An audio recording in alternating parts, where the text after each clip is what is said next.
this orange.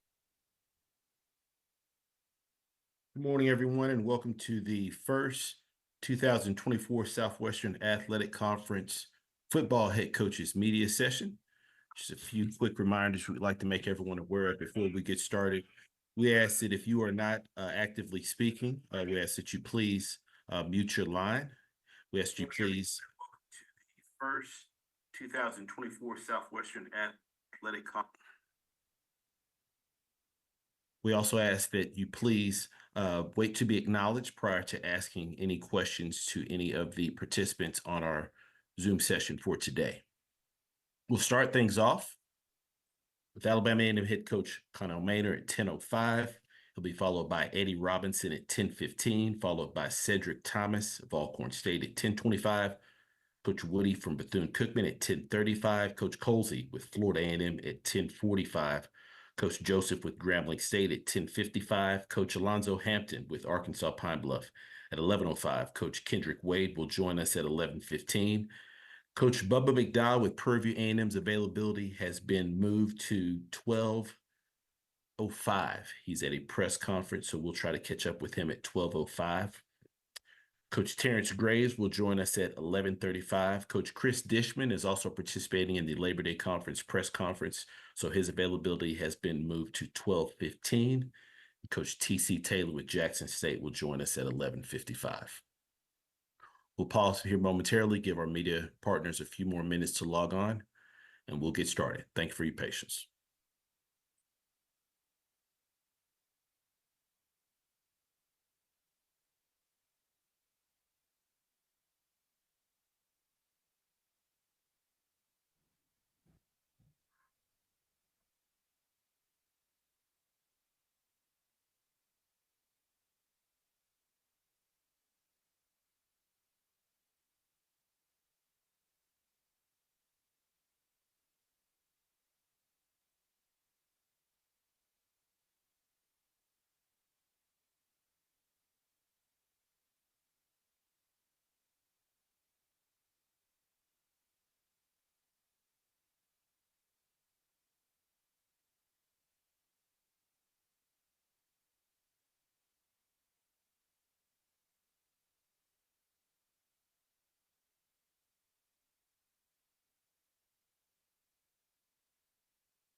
All right, so once again, for our media participants that just recently joined us, we ask that you please leave your lines muted unless you are actively asking one of our participants a call. We also ask that you please wait to be acknowledged prior to asking your question to our participants that are joining us here today. With that being said, happy to kick off the press conference Zoom schedule with our head coaches, with Coach Maynor with Alabama A&M. Good morning, Coach. Good morning. How you doing? Doing great, Coach. Appreciate you asking. Coach, obviously, last few weeks, camp. So if you could just kind of start us out by just recapping camp as you prepare for the upcoming season. All right. First of all, I want to congratulate Coach Colsey on a big win for his program, his first win, and a win for the SWAC versus the MEAC. So congratulations, Coach. Great job, man. Yeah, camp, man, it's finally here. Football season's here. Everybody's excited. And, of course, fam kicked it off last week, and now everybody else get to play this week. So we all excited. Get a chance to hit somebody else for the first time. And, you kind of tired of hitting your own selves and getting little scrumbles and things of that nature. So, a lot of hard work and We still got a lot more work to do this week to get ready to go down to Auburn and play SEC program. He's doing a good job down there with those guys. So we know it's going to be tough. You're playing up money game. So uh, we're excited about it. We want to be competitive as long as we can. But at the end of the day, we want to get out of there healthy, not lose any of our players that so we can compete during the season. So we're looking forward to it. It's exciting.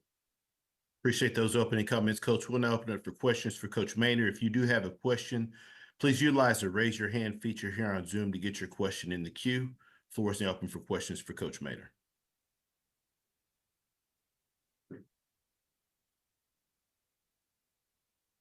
Coach, you obviously spoke of the desire to go out there and compete while also keeping your team healthy for the upcoming season. What'll kind of be your philosophy as far as reps for your team?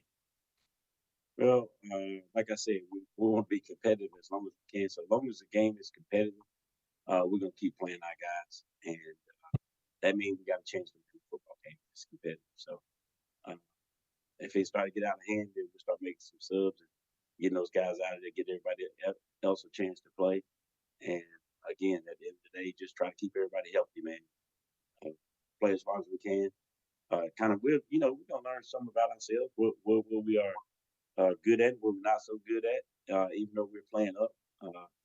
But you always can learn from it, and then you make your biggest adjustment from game one to game two. So we just ready to get on the road and play a football game. Next question goes to Charles Bishop. Good morning, Coach Maynard. Good morning, Charles. How you doing? I wanted to ask, what were your biggest observations from camp going into this upcoming game? Well, we got a new DC and we got a new defense, so I was really keen on watching those guys and see how they develop. And they seem to pick up the defense very well. It was here in the spring, so that helped out too. But then we added some players, some freshmen, and some transfers that came in during camp. So those guys had to get adjusted to the new defense. And, they had the good days and had the bad days, and so it's still a learning curve. And we just got to fly around, try to get all 11 men to the ball. Offensively, offensive line is we're gonna have to lean on this year. We got the most returning starters there. Receivers will be fine, and running backs. Of course, we got Donovan Eagle. I think we got a good running back room, and tight ends are solid. The quarterback position, of course, is always a question mark, and we got a couple guys that we think we're gonna play this week. Cornelius Brown and Avion Smith, and then Xavier Lamper still be in the mix also. Quick follow-up question. You talked about your offensive line, but how much do you look forward to this offensive line going up against an SEC counterpart? I look forward to it. I want to see how we hold up against those guys. We have the size. Now we got to see if we got the stamina and the depth. So it'll be interesting because we are pretty big up front, and I want to see how we hold up against these guys.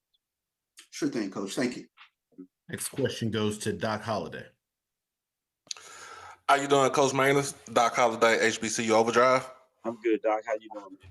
Man, just waking up. The big question for this week: who will be your starter as quarterback? We're probably gonna go with Cornelius Brown, but Avion Smith will get some reps, and you'll probably see Xavier also. Okay. And a follow-up question. We all talk about when it comes down to big money games about health and making sure your team is healthy for the next game. What are you trying to do? What are some things that you're trying to implement for your players in order for them to be healthy for the next game and more likely for the whole season? Well, we're gonna play hard. We're gonna play hard. I'm gonna try to slow it down just a little bit. Slow that game down, minimize the reps, and see how long we can stay competitive again. And if we can play with them, we're gonna keep playing with them. Start to get out of control too early, we're gonna make some changes and make sure we got our guys for the long run. Appreciate you, Coach. Good luck today. Thanks, sir. Currently taking questions for Coach Maynard with Alabama A&M.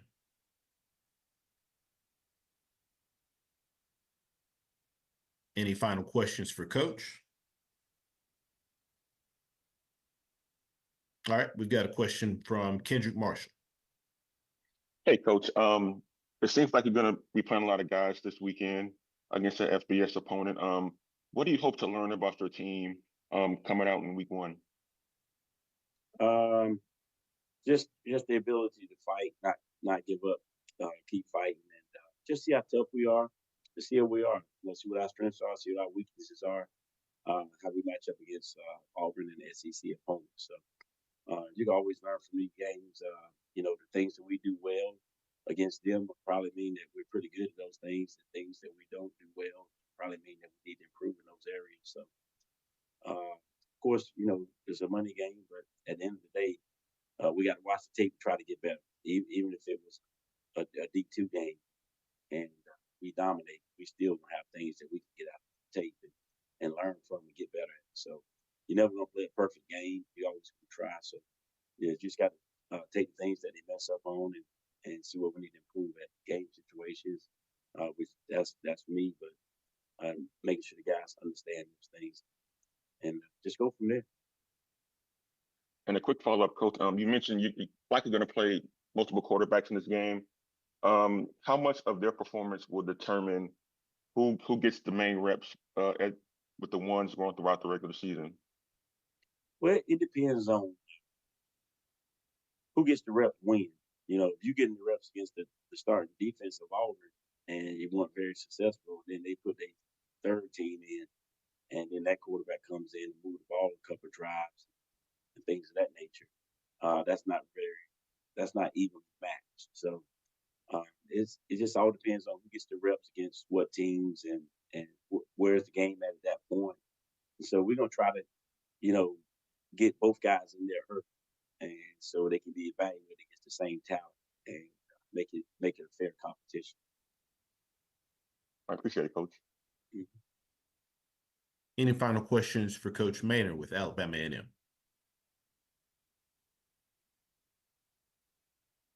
All right, Coach, as always, we appreciate your time. Good luck this week. Thank you, sir. Thank you. All right, we're a few minutes ahead of schedule for Coach Eddie Robinson with Alabama State. So we will pause here just momentarily. We'll be back. Thank you for your patience.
All right, once again, for all of our media participants, if you do have a question for our coaches, please utilize the raise your hand feature to get your question in the queue. Please wait to be acknowledged prior to asking your questions, and please limit your questions to one initial question, potentially a follow-up question. If we do have additional time slotted in our coaches' availability, we will work our way back around to get additional questions answered. With that being said, happy to be joined by Coach Robinson with Alabama State. Good morning, Coach. Good morning. How's it going? Doing great, Coach. Appreciate you asking. Coach, obviously coming out of fall camp, getting ready for the upcoming season. If you could just kind of give us your thoughts on camp and heading into week 1. Yeah, I mean, the guys really competed, both sides of the ball, special teams. That was the biggest thing. Had a couple injuries, but nothing major to the older guys. A couple young guys got banged up. Wanted to be real physical in camp, and that's our philosophy. So now we have to go out here for the first game and put that on tape, and that's what we want to be. We have to make that our identity. So that was the goal to go into camp, was to be more physical, to see who could hit, who can execute plays, and I think we found that out. So now we have to go in front of the real deal, and we'll see. Hopefully that'll carry over to the first game. Appreciate those opening comments, Coach. We'll now open it for questions for Coach Robinson. Once again, if you do have a question, please utilize the raise your hand feature to get your question in the queue. Floor is now open for questions. All right, first question goes to Doc Holliday. Morning, Coach. How you doing today? Good morning. How's it going? I'm doing good. First game this weekend in Miami, Florida. What are you going to tell your team as far as with the distractions go when going down to Miami? Yeah, we have probably, other than the state of Alabama, we probably have 24, 25 kids from the state of Florida, about 12 or 13 from the South Florida area, Miami Central High School. So a lot of them are going back home. So that's the biggest thing, is to make sure that they're focused on the football game. It's not a pleasure trip. So we've already started that conversation. You know, we're part of the entertainment. So it's our job to go down there and play a game and play hard and try to get a W. All right. And you're going to be introducing a new offense with your new offensive coordinator, Chris Barnett, and with a new QB in Andrew Body. How are you going to go ahead try to feature Body, but kind of keep him, I won't say keep him on the rest, just make sure that he plays a good, clean game? Well, that's the offensive line, and those guys have been practicing hard. You know, we have about a good group of guys that have competed and still trying to figure out who's going to be the guys. And of course, you know, it's a little bit of mix and match. They got to play together and that type of deal. And you find more out of it when you're going against live bullets with real competition. But for the most part, you know, he has to be smart. All of our quarterbacks, they have to make good decisions. Don't take the extra hits. You know, sometimes you have on the red jersey in practice and you start holding the ball a little too long. So we've been talking about that and just being smart at the end of running plays and that type of deal. But it's everybody's job to make sure that the quarterback stays upright. All right. Appreciate you, Coach. Good luck. Absolutely. Thank you. Currently taking questions for Coach Robinson with Alabama State. All right, next question goes to Kendrick Marshall.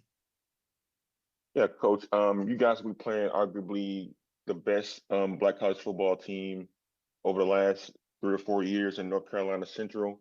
What kind of litmus test is this for your ball club playing against a team of this caliber in a game like you guys are playing on Saturday? Yeah, it's always good when you start off the season playing a good team and they're picked to finish first in the MEAC. And so that means that, you know, they're going to expose some of our weaknesses. They'll show guys who we thought could do it and maybe they can't. And so that's what you want. So you get that out the way early. Hopefully you can still get out there with a W. And the biggest thing is you want the guys to go down there and compete. You know, FAMU had a big win in the MEAC SWAC Challenge, so that's the third win in a row for the SWAC. If you keep a score at home, and so now we get another chance to play against a MEAC school. So we know the conference is always playing that Celebration Bowl at the end of the year. So I think it's going to be a SWAC versus MEAC deal. And you know, Trey Oliver is you know, big on representing the MEAC, and of course I'm huge on representing the SWAC. So I think you have that aspect of it too, besides it just being you know, two pretty good teams and just going to go down there and compete. I mean, we'll show some things that they're going to have to improve on, and they're going to expose some of our weaknesses also, which is the good thing when you're playing a team early, a good team early in the year.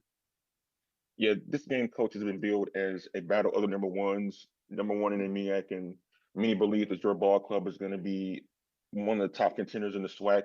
What have you told your team about expectations and how to handle them going into a game and season like this for you guys? Yeah, I think you just win today. That's been our motto. We picked that up about halfway through the season last year, and we've just stuck with it. We can't control the whole football season. All we could do is win practice on Monday. We go out there on Tuesday, let's have a great Tuesday. So we go out there and win each day, and then just give ourselves an opportunity to win on Sunday. And that's what we're looking at it. We don't look at a big picture. We look at a very small picture approach.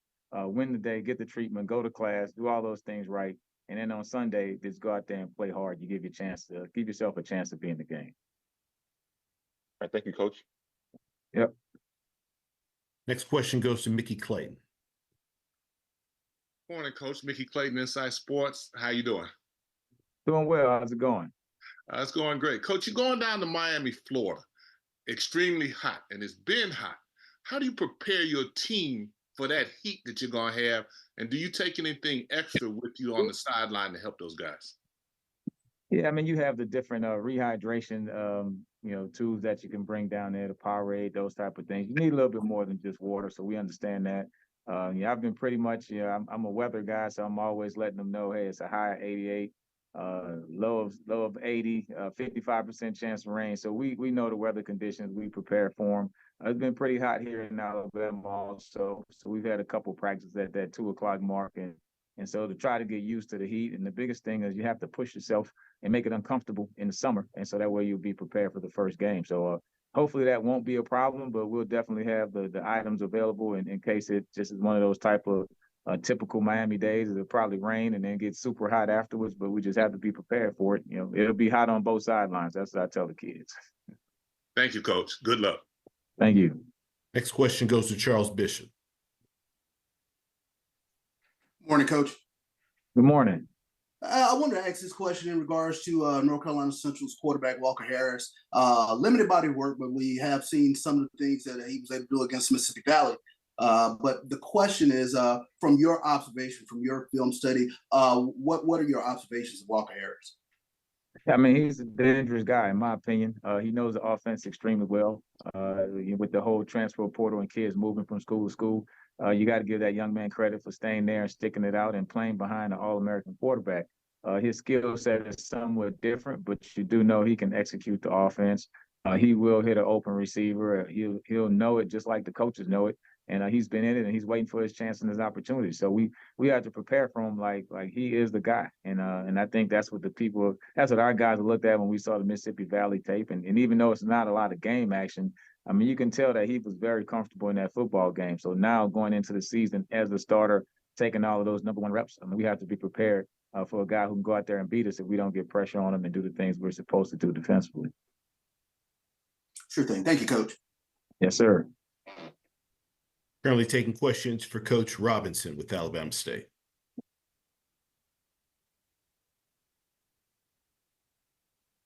Any final questions for Coach?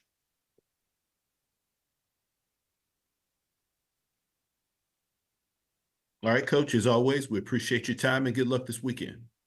All right, thank you. Appreciate it. Yes, sir. Thank you. All right, we are a few minutes ahead of schedule for Coach Cedric Thomas with Alcorn State, so we will pause here just for a minute or so, and we'll be back momentarily. Thank you for your patience.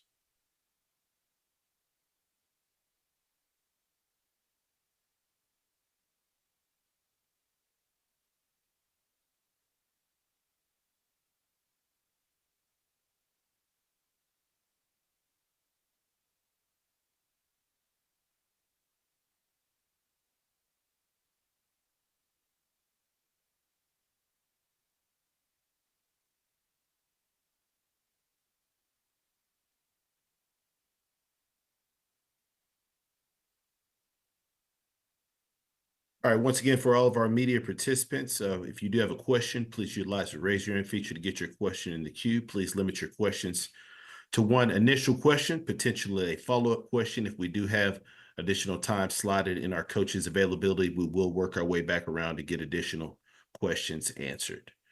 With that being said, happy to be joined by Coach Cedric Thomas with Alcorn State. Good morning, Coach. Coach, I think you went on mute there. Give me 1 second, if you could. Yes, sir. Morning. Yes, sir. Good morning, Coach. And want to tell you we saw the hustle there to get over here for this Zoom session, Coach. Man, so appreciate that. Yeah, it is Monday, man. It threw me off. We normally have off because Thursday. It threw me off, man. I apologize. Yes, sir. No problem. Glad you were able to join us. Coach, if you could please just start us out with the opening comments, just kind of assessing your team coming out of fall camp and going into week one. I thought for the most part, those guys really adjusted to the new wave of new things that we want them to do, inside of the 17, 18 practices. Got out healthy. That was the most important part, and so offensively, got a new OC in, and conceptually, you seen some retention from those days of practice. So that was good. Defensively, kind of the same deal, but Coach Rowe had a chance and a great opportunity to add his stamp and his imprint on on the defensive side, and from a kicking game standpoint, kind of broke some things up. So, I thought we got what we wanted out of camp. Now it's just time to use this Thursday as a litmus to kind of see, where we are and, what phases can we get better at. Appreciate those opening comments, Coach. We'll open the floor up for questions for Coach Thomas. Once again, if you do have a question, please utilize the raise your hand feature to get your question in the queue. Floor is now open for questions. First question goes to Lionel Mosby. Hey, Coach Thomas, how are you? Oh, I'm blessed. How about yourself? Doing well. So we know Tyler Macon last year was able to win the starting job, right? Got injured. And obviously Aaron Allen came in and took you guys the rest of the way. Coming into this fall season, how do you feel he's progressed just as a quarterback through the spring, summer, and also fall camp that you look and see that, okay, I see that he's prepared for this upcoming fall season? One was just, taking care of football. He's played inside the system, done a really good job, when things break down, but you could just see the maturity standpoint of how he handles the team, how he deals with adverse situations. But the biggest thing, ultimately was him taking care of football. And so we're excited about, him starting things off. But we're also excited about, Xavier Vaughn. He'll see some action, in the game as well. We just in a really good situation where we got two guys that we feel like can lead us. And so we just wanted to start with Tyler. Just he's been here. He's got a really good grasp of the system, and he's done an amazing job taking care of football. And just a follow-up question. Obviously, it's not your first rodeo as a head coach. What is something that you've learned at your previous stops? You say, hey, I'm going to implement this specifically, now here at Alcorn as the head coach that maybe before, I let slip past, my hands. Just having an input, and not taking things for granted that grown people know. I assumed a couple of times that a few coaches in leadership roles understood and knew. So I sit in the meetings, as if I'm still a coordinator on both sides, on all three phases, and that's something that I didn't do, my first go round. So I'm in it from a coordinator standpoint. Defensively, I kind of just, still game plan as if I'm going to call it, even though I know Coach Rowe will handle that. From an offensive standpoint, I sit in and throw darts on the board versus those guys, and challenge them what ifs and different scenarios. And from a special teams standpoint, just helping Coach Welch put it all together. And so that's been the biggest transition for me on this go round, where before I kind of let some things slip through the crack, just not knowing. Awesome. Thank you so much, and good luck this weekend. Appreciate it, sir. Currently taking questions for Coach Thomas with Alcorn State. Next question goes to Kendrick Marshall. Yeah, Coach, you talked about how you're going to approach this go around as head coach differently than your previous head coaching job at Arkansas Pine Bluff. How much of that experience then is kind of help shaping your approach going into this season? There's a lot. It's a real foundational piece of what I do and who I am, and what type of program and culture that I want to establish and to maintain. And so we know what it looks like. The good thing is I've been here, this is my third time. And so, right is right. I don't have to fix right. It's just some things that I can do to get to righteous, to make it better and enhance it. But, I don't have to do a whole bunch. This culture has been great. It's just some tweaking, some things that we got to do to get back to those glory days.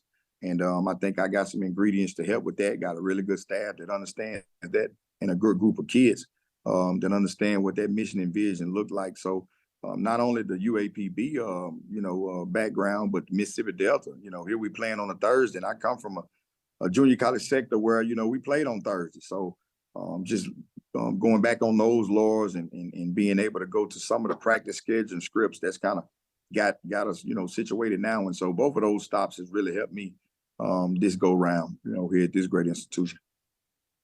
As a quick follow-up, Coach, your team was predicted in SWAC Media Day to win the West Division. How have you kind of tried to help your ball club manage those expectations as they head into the season? Just the biggest, one of the things is seeing Florida State lose. Like for me, they just numbers and they just predictions. And I just constantly tell them guys, we don't know, we don't know what everybody else got. We hadn't played anybody. So for somebody to say that you're projected number one, don't take too much stock in that. We'll see where the chips fall. We're looking at post awards, and so we just work regardless of who we going against, and who we line up against, who we practicing against. We just got to have that mentality, continue to get better. But you can't tell them to stay off social media. That's the day and time. We just try to handle things in house with our mission and vision, to get them to understand that, regardless of who we playing against, we don't know where we at until we get a chance to be able to use a litmus to gauge that. And so right now that starts off with UAB, and we're looking to go put a good product out the field to see, how these 18 days stacked up against us coming out playing well. I appreciate it, Coach. Yes, sir. Next question goes to Charles Bishop. Good morning, Coach. Good morning. Give us a little bit of a preview of this UAB team, a team that's had a little bit of turnover, but they finished 18th in the nation in terms of passing last year. But the offensive line struggled, giving up a couple of sacks a game. Are there some things that play into Alcorn's advantage coming into this game? That's gonna start with Malachi Bailey. I like these games. I know it's money implementations behind it or implications behind it. However, it's still evaluation. We got two kids with three that's playing in the league now, and they're gonna look at these guys for Malachi and guys like that. So Malachi got to do a really good job of stressing those tackles, on the edge. Him and Kayvon Henderson. So from an offensive line standpoint, if we can get some pressure on the quarterback and not get knocked off the ball, we'll have a chance on the back end. We got some guys who played a lot, got some PFF numbers with a lot of retention, but they got a really good quarterback that's cool, calm, and collective in the pocket, kind of put you in the mind of the Shador-ish. When you're talking about from a numerical standpoint, from an analytics standpoint, also, 70% or close to it in percentages, that says he's efficient with the football. And so we got to do a good job up front, attacking the O-line. And, do a really good job changing some looks up because he's a savvy quarterback, so that's what we got to do, and attack that offense to try to have some success. So that started with the guys up front. We're expecting, Gideon Spotville, Kayvon Henderson, and Malachi Bailey, Stamarian Edwards, to kind of get after it from a defensive standpoint to give us a chance. Sure thing. Appreciate that, Coach. Yes, sir. Currently taking questions for Coach Thomas with Alcorn State. Final questions for Coach. Coach, once again, we appreciate your time and good luck this week. Thank you, sir. Thank you. Yes, sir. All right, we now go to Bethune-Cookman. Coach Woody, we are maybe a minute or two ahead of schedule, so we'll pause here momentarily. Thank you for your patience.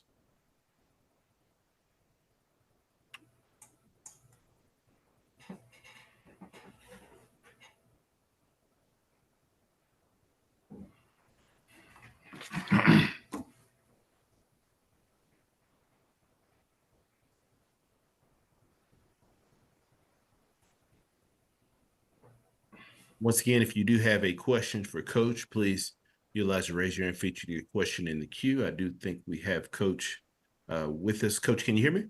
Yes. Okay. I can't see your video, Coach. Okay.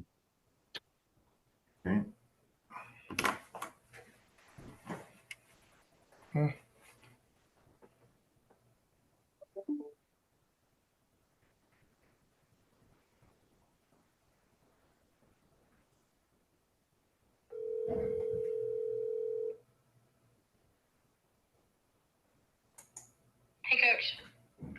Can you come here?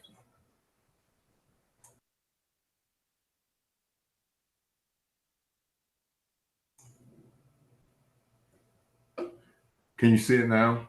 No, sir. Okay, hold on. Let me read. Okay. Appreciate it. All right, we're going to pause here for a second while we try to get Coach's video feed there working. We'll be back momentarily. Thank you for your patience.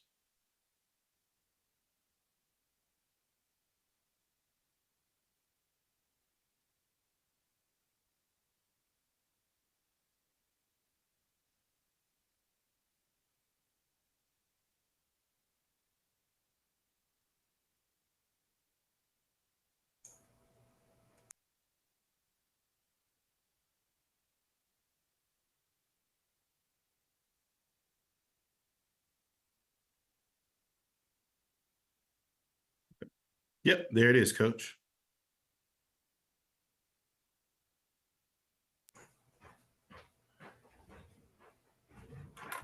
All right, appreciate that, Coach. No problem. All right, once again, if you do have questions, utilize the raise your hand feature to get your question in the queue for Coach. With that being said, so happy to be joined by Coach Woody with Bethune-Cookman. Coach, if you could just start us out with your thoughts with your team coming out of camp and going into week 1 of competition. Just really excited, having an opportunity to, go through camp, and obviously being excited to be, back on the show. It's just good to see the team doing what you asked them to do. And what we said last year, we spoke with the team and told them everything that we were all about. Now you kind of see the guys, taking a role of being a player-led team. So they understand what to expect now. So it's a good thing to see, when you don't have to tell them every little thing. They know what we expect as a coaching staff. Appreciate those opening comments, Coach. We'll now open it for questions for Coach Woody. Once you do have a question, please utilize the raise your hand feature. First question goes to Doc Holliday.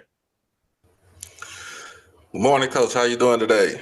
Good morning. Outstanding. How you doing? I'm doing good. I'm doing good. Big question of the week. Who is QB number 1?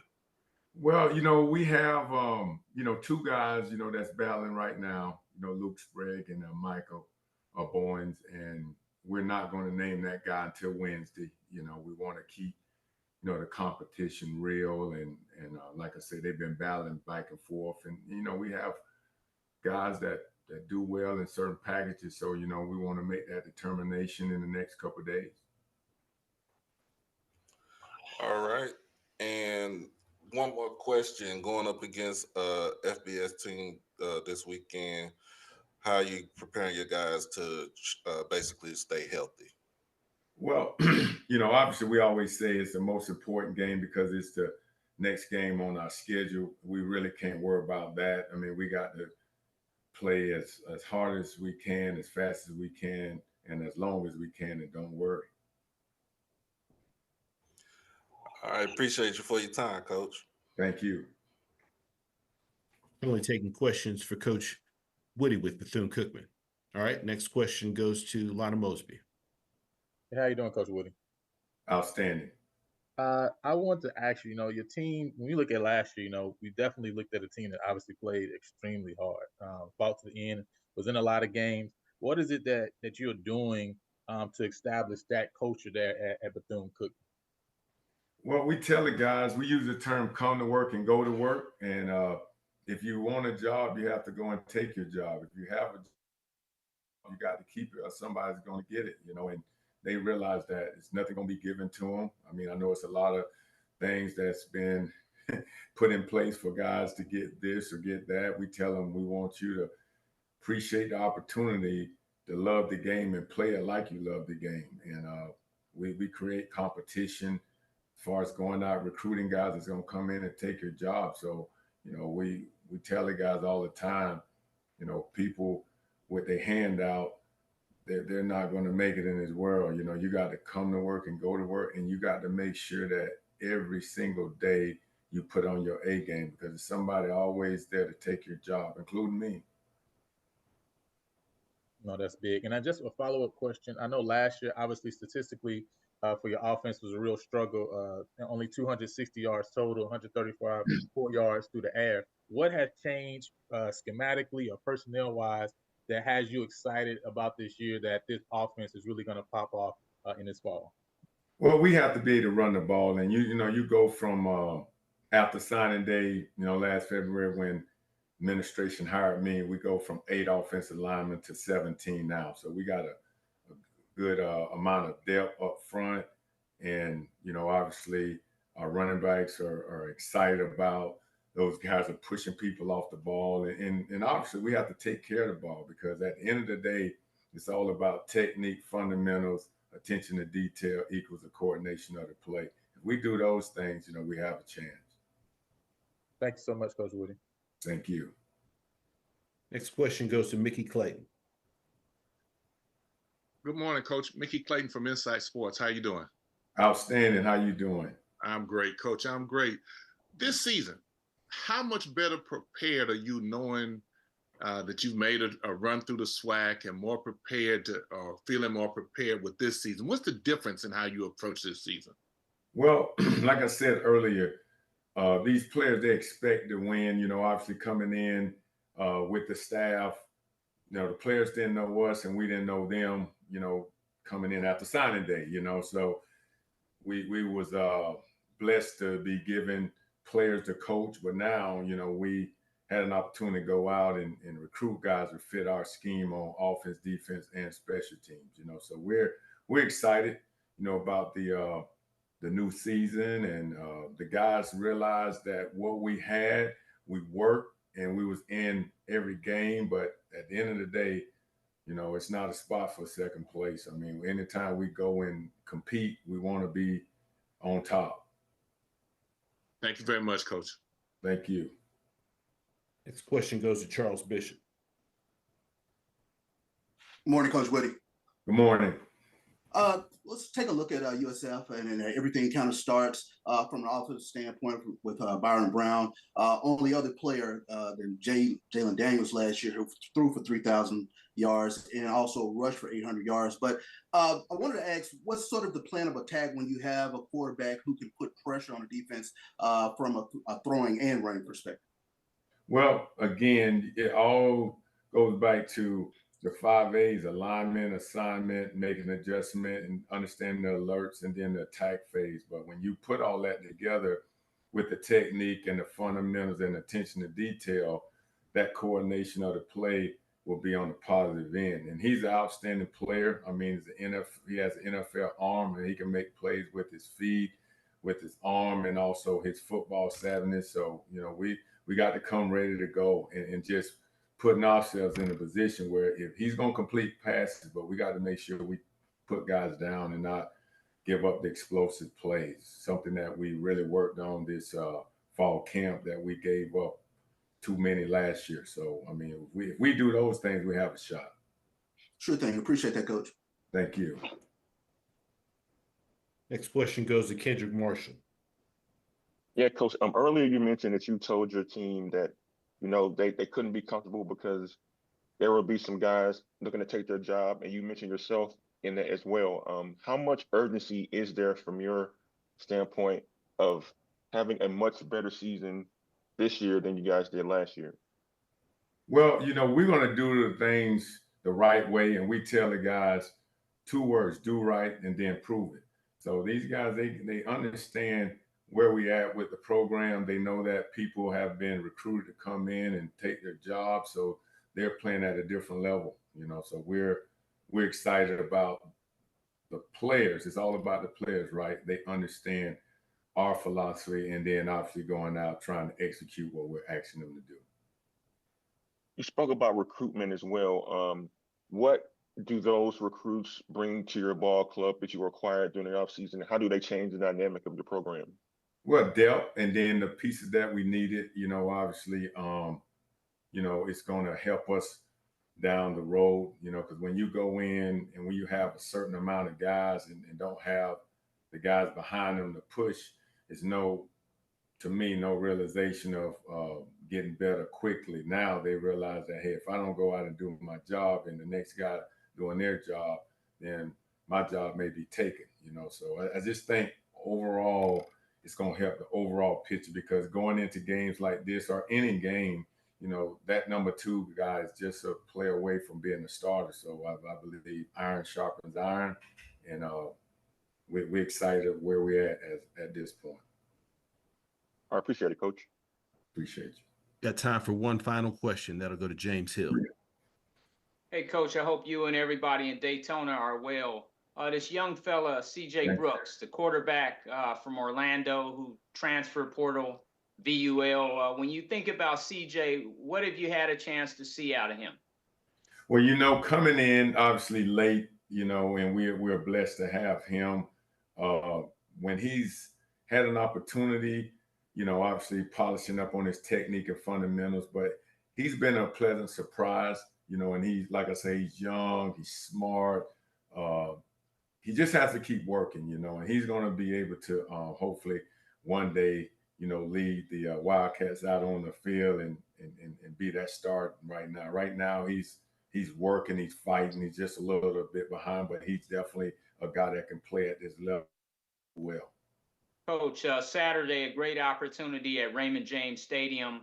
Just talk about the Wildcats mentality going in. Well, we're going in because it's, like I say, it's the next game on our schedule, and it's the most important. With that being said, technique, fundamentals, attention to detail, coordination of the play, and we're gonna go there and work just like we come to work every day. It's they got a really good football team, and I feel like we do as well. So we're gonna go in and fight. And like I say, with a bigger school like that and a really good program, we cannot give up explosive plays. We can't have our self-inflicting penalties. We just have to play a clean game and do the little things right. Thank you, sir. Have a blessed week. You too. I believe we have Coach with us. Once again, if you do have any questions for Coach, please utilize a recap, just kind of what you felt like from your team's performance.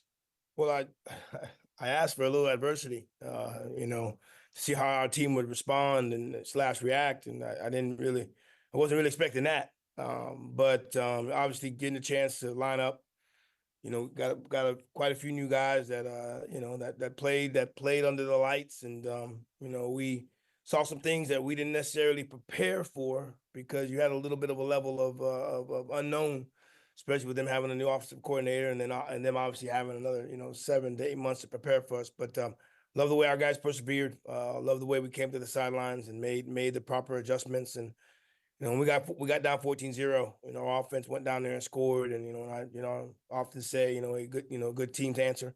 So we did that, and obviously fighting at the end offensively, having the ball with six minutes and some change left on the clock, and working our 4-minute, I guess now we'll call it our 6-minute offense of not allowing Norfolk State to get the ball back. So pleased to win.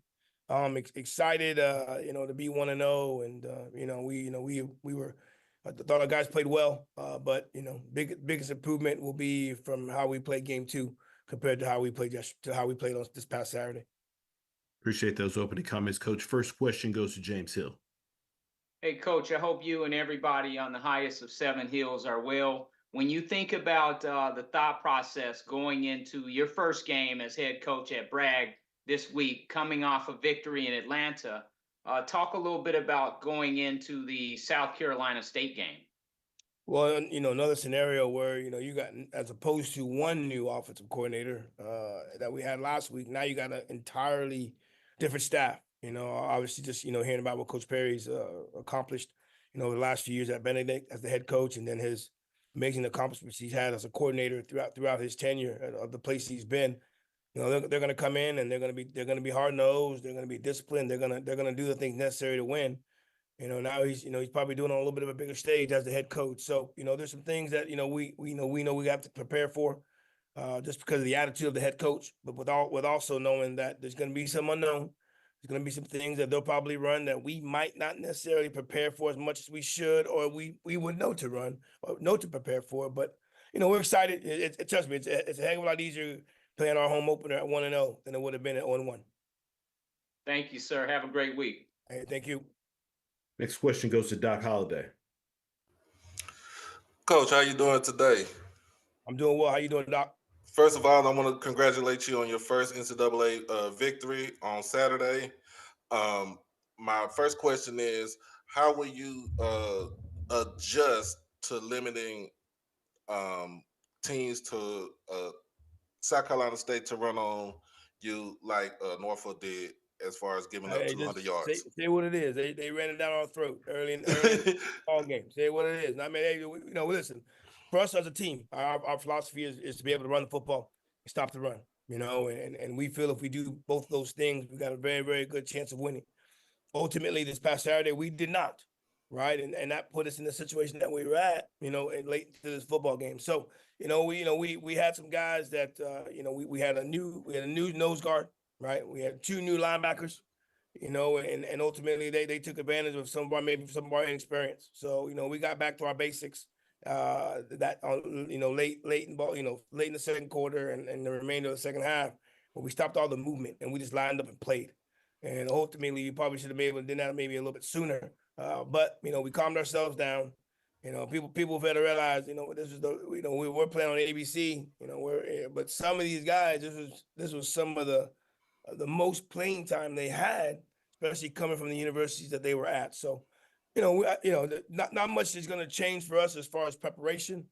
We just got to hunker down and take care of the details. We were misaligned quite a few times, right? So, sometimes it wasn't what happened during the play. It was just our initial alignment to start the play. So, if you don't start well, it's very, very hard to end well. So, and that's kind of where we are.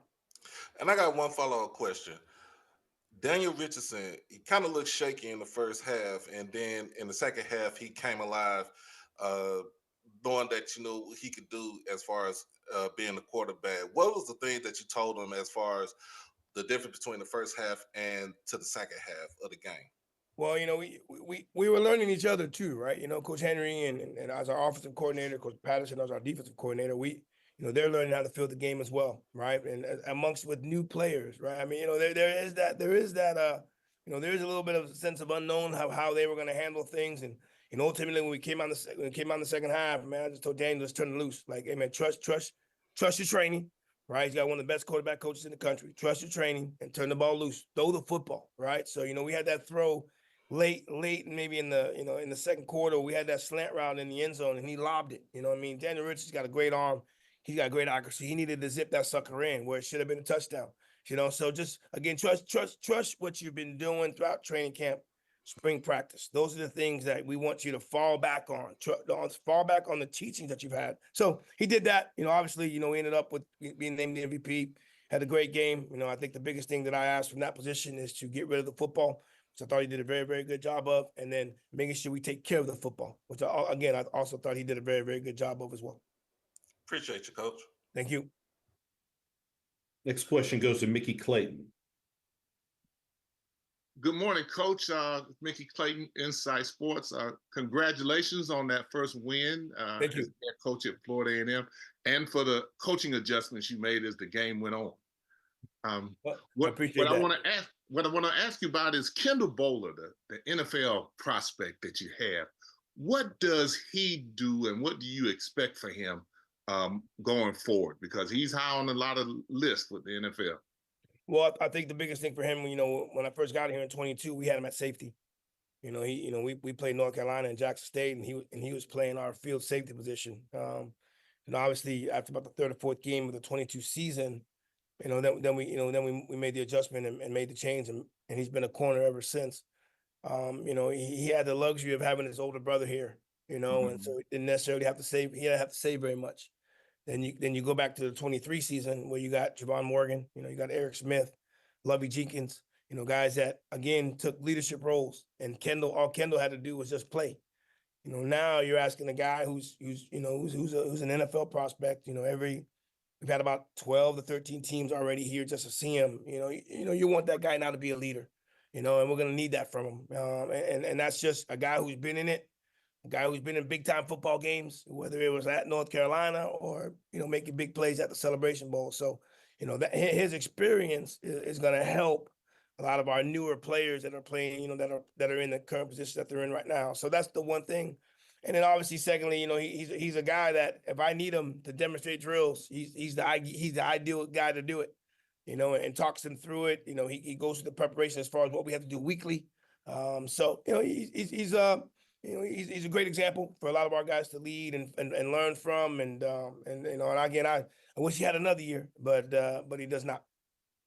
Thank you, Coach, and we appreciate you giving such detailed responses. You thoroughly answer questions. We appreciate it. Maybe I might be giving too many answers, but I appreciate that. Yes, sir. Next question goes to Kendrick Marshall. Yeah, Coach. You're going to be playing up against a school in South Carolina State that has a brand new head coach in Kenneth Berry. I don't know how much you know about his tendencies or his scheme, but just based on kind of like your observations of Benedict College, if you watch them, what do you think They might do coming out on Saturday. How will you game plan for them? Well, they want to play fast. They want to run the ball. You know, they're going to give you different formations. You know, I mean, looking at what they did at Benedict when they were, going 13-1 last year and obviously losing into the playoffs. So a very, very good football team. But they're going to be disciplined. They're going to be hard nosed, and that's just his mentality and his style. They're going to play great defense. Going to run the ball, and you're looking at a possible low scoring game. And then whoever makes that mistake at the end, right, will ultimately, lose the football game. So that's what we see.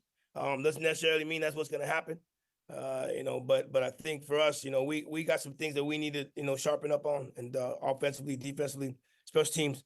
I don't think we had our best 11 on the field at times, and that's something that we're definitely going to have to make sure we make that big time adjustment with. Was that because of, I guess, the game plan not having the best 11, or was that just how the Well, game played out? You go to goal line, right? Offensively or defensively, offenses normally dictate what defenses do. And there was a couple of times I thought we could have maybe had our best 11 out there. And again, you have to realize who they may be sometimes, right? This is our first game, and who we thought our best 11 was at the time might not necessarily be what it is this past weekend, not this upcoming weekend, excuse me. So, we got about 24 to 25 guys on both sides of the football that could play, that could play like ones. And I don't think we did that as well as we needed to do this past weekend. Last question goes to Charles Bishop.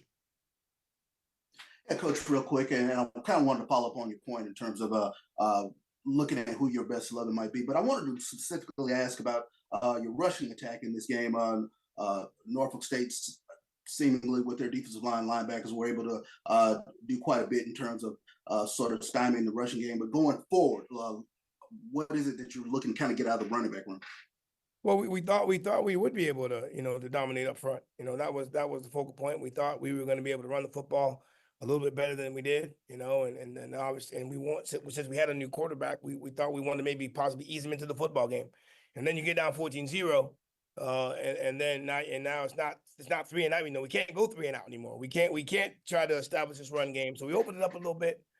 Got a chance to see what Daniel Richard can do, and then he drove us right down the field to make it 14-7 to get that gate, to get that momentum back, or just try to keep that momentum going forward from what Norfolk State had. So obviously at the end of the game, right, when it was time to run the football, right, and establish and try to end the football game, I thought we did a really, really good job of it. Believe it or not, it was 24-17, and we had all the momentum, and we were getting ready to go down there and look like score again, and that was primarily because of our run game. So, we needed to be better in the beginning. And again, Norfolk State did an amazing job, man, to prepare for us. They were doing some different things, and hats off to what they did. And ultimately we made some adjustments that helped us win. But hats off to what Coach Odom and Norfolk State did to try to kind of stymie us in the beginning.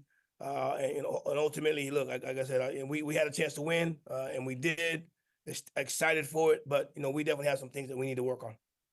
Good thing. Appreciate that, Coach. I appreciate you, Coach. As always, we appreciate your time and good luck this weekend. Hey, thank you, and for everybody's plan, man. Good luck this weekend.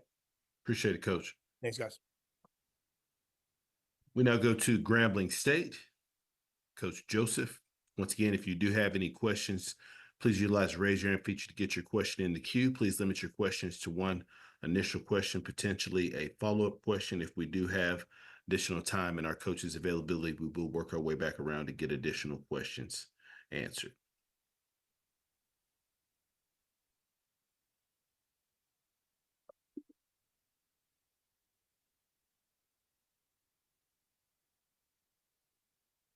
All right, we're going to try to get Coach's connection here. We'll be back momentarily. Thank you for your patience.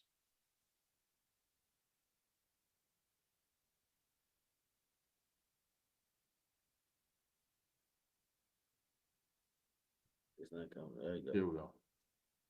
Okay, I do see that we have Coach there with us. Once again, if you have any questions for Coach, please utilize the raise your hand feature to get your question in the queue. With that being said, happy to be joined by Coach Joseph with Grambling State. Coach, good morning. Good morning. How you guys doing? Doing great, Coach. Appreciate you asking. Coach, if you could just start us out with an opening statement, kind of assessing your team coming out of camp. Right now, taking over this team, we know we had to do something with the roster, but we wanted to make sure that we, evaluated the kids that was already in the building. And so after spring football, we did some evaluations and we parted ways with the guys that we had to part ways with, and we had to get the guys in the building that we thought could help us win. But at the end of the day, looking at this football team, our big thing is what you're willing to do when you head to the practice field, when you head to the classroom, you head to the weight room. Like you said, Mike T says it best that I know a lot of people that know how to do stuff, but what they're willing to do. And we wanted to show improvement every time we hit the practice field and get better, because you can't get those days back. So we always talk about stacking days. So that's what our big thing was, just trying to improve from the day we took this team until today. Appreciate those opening comments, Coach. First question goes to James Hill. Coach, I hope you and everybody at Grambling are well. Can you just talk a little bit about your era? It's a brand new era, and just bringing in a winner and just competing and guiding this team. Well, I understood this when I took this job, that this is a pressure cooker, that they expect to win here at Grambling, no matter who's sitting in the chair, that they want to win. But also we had to get the structure back within the program, and I think so far that we're doing a better job with the coaches and the players, of everybody in the whole program getting on the same page. And I tell people this: for you to win a championship, everybody's got to pull on the same side of the rope. That starts in administration all the way down to the athletic department.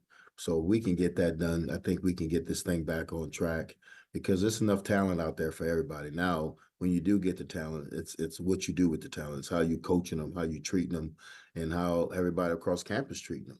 Because you got to understand, when you deal with the transfer portal, you got kids coming in from Group of Five, Power Fives, that they got to get used to the way you do things at your school. And so far, our kids have been receptive to how we do things, and they're excited to be here at Grambling. We're excited to have them. Thank you, Coach. Good luck this week. Thank you. Next question goes to Kendrick Marshall. Yeah, Coach. A lot of the coaches on this call aren't sure who the #1 quarterback is going to be, not only for this weekend, but throughout the regular season. But at Grambling, you guys do it in Miles Crawley. He's a very highly touted quarterback, very lauded in FCS circles. How much will you lean on him and his leadership to help you throughout this regular season? I think, the quarterback plays is a big position. Most people, if they have a really good quarterback, they usually have a winning record. And we have a good quarterback, but you got to understand, with Miles right now, you take your hat off to him. Miles is in his third system, in 4 years. So it's about Miles, just challenging himself and making sure that he's making the right decision and he's taking care of the football. But we're excited where Miles is at right now. Miles is a different quarterback than we met him. He's a better quarterback now than when we met him. We challenged him on some things on his reads, and he came back and he did exactly what he needed to do. So we're excited about Miles.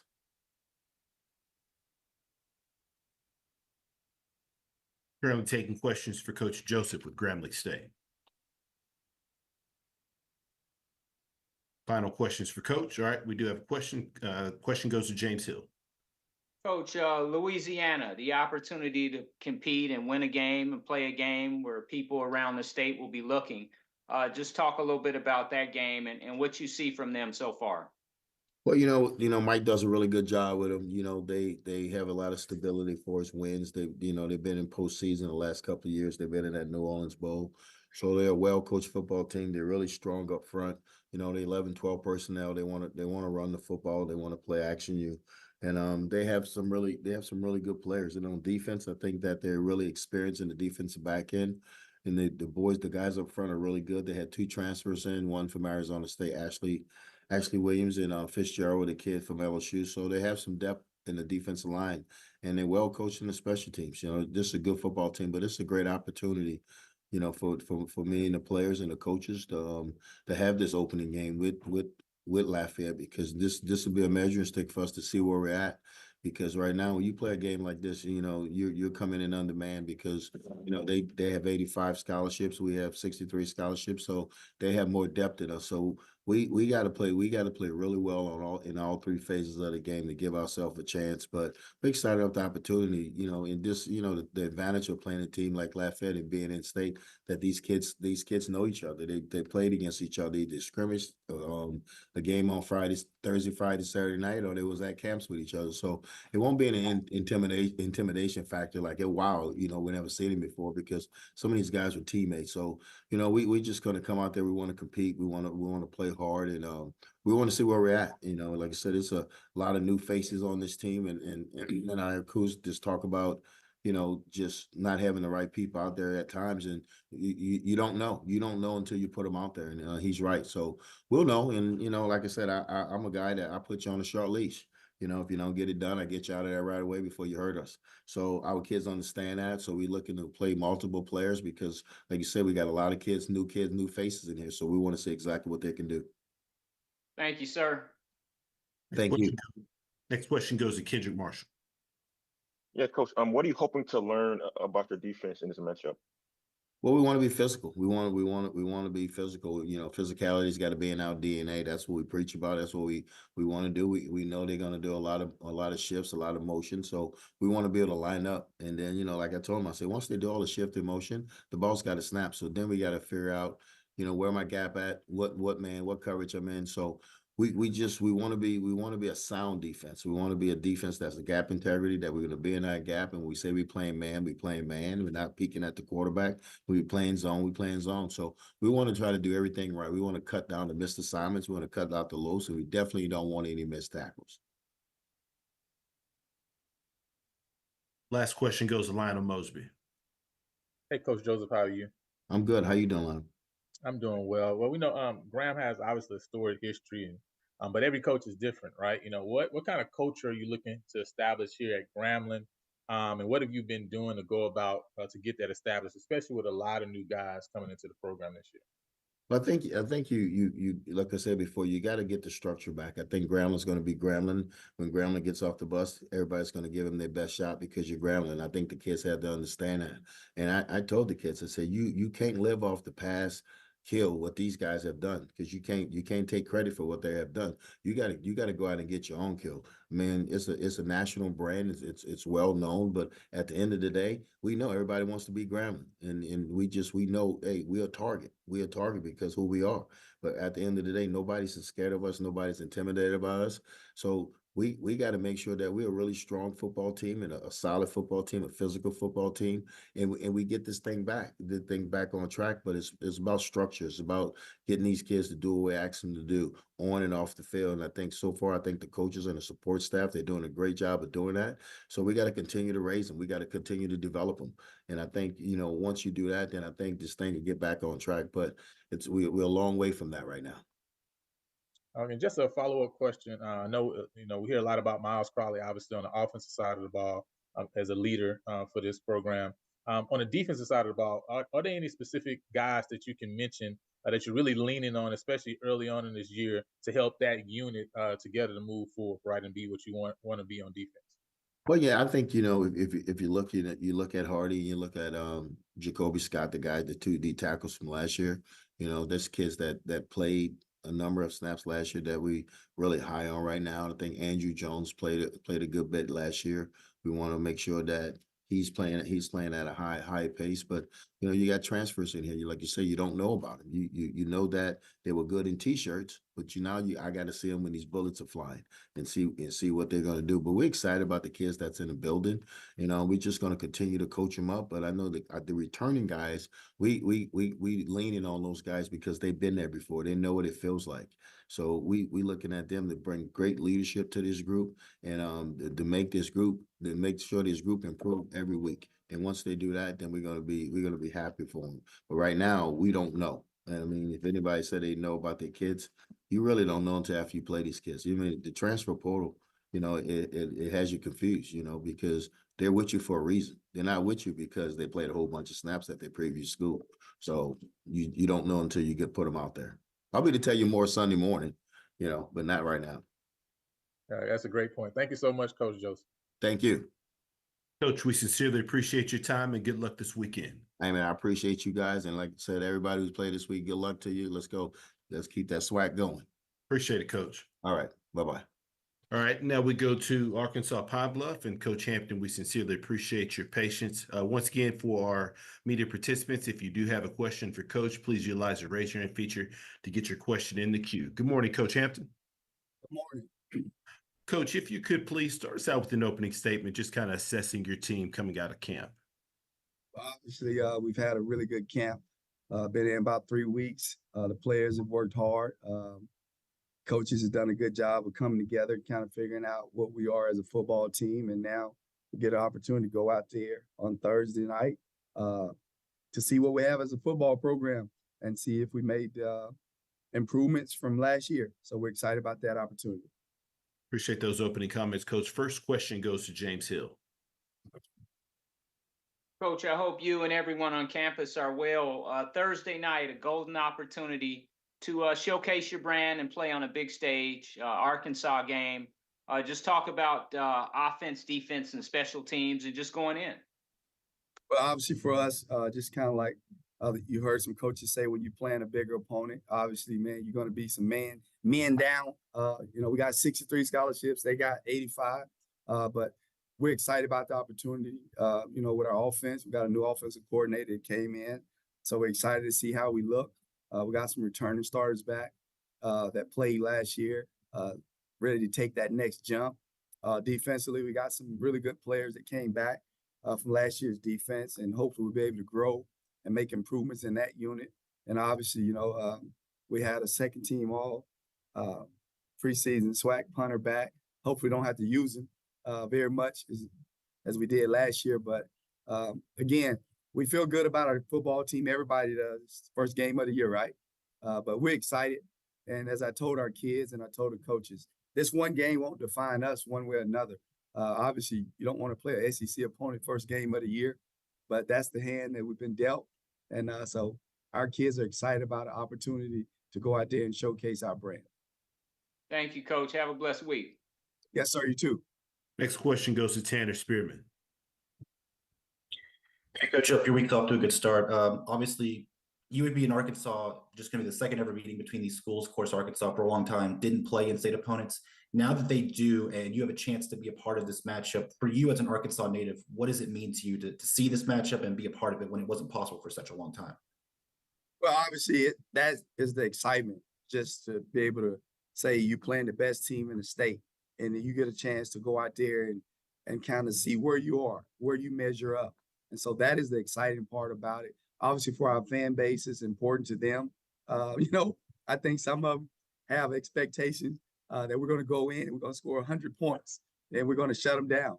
And obviously, I want them to keep that confidence and I want them to expect great things from us.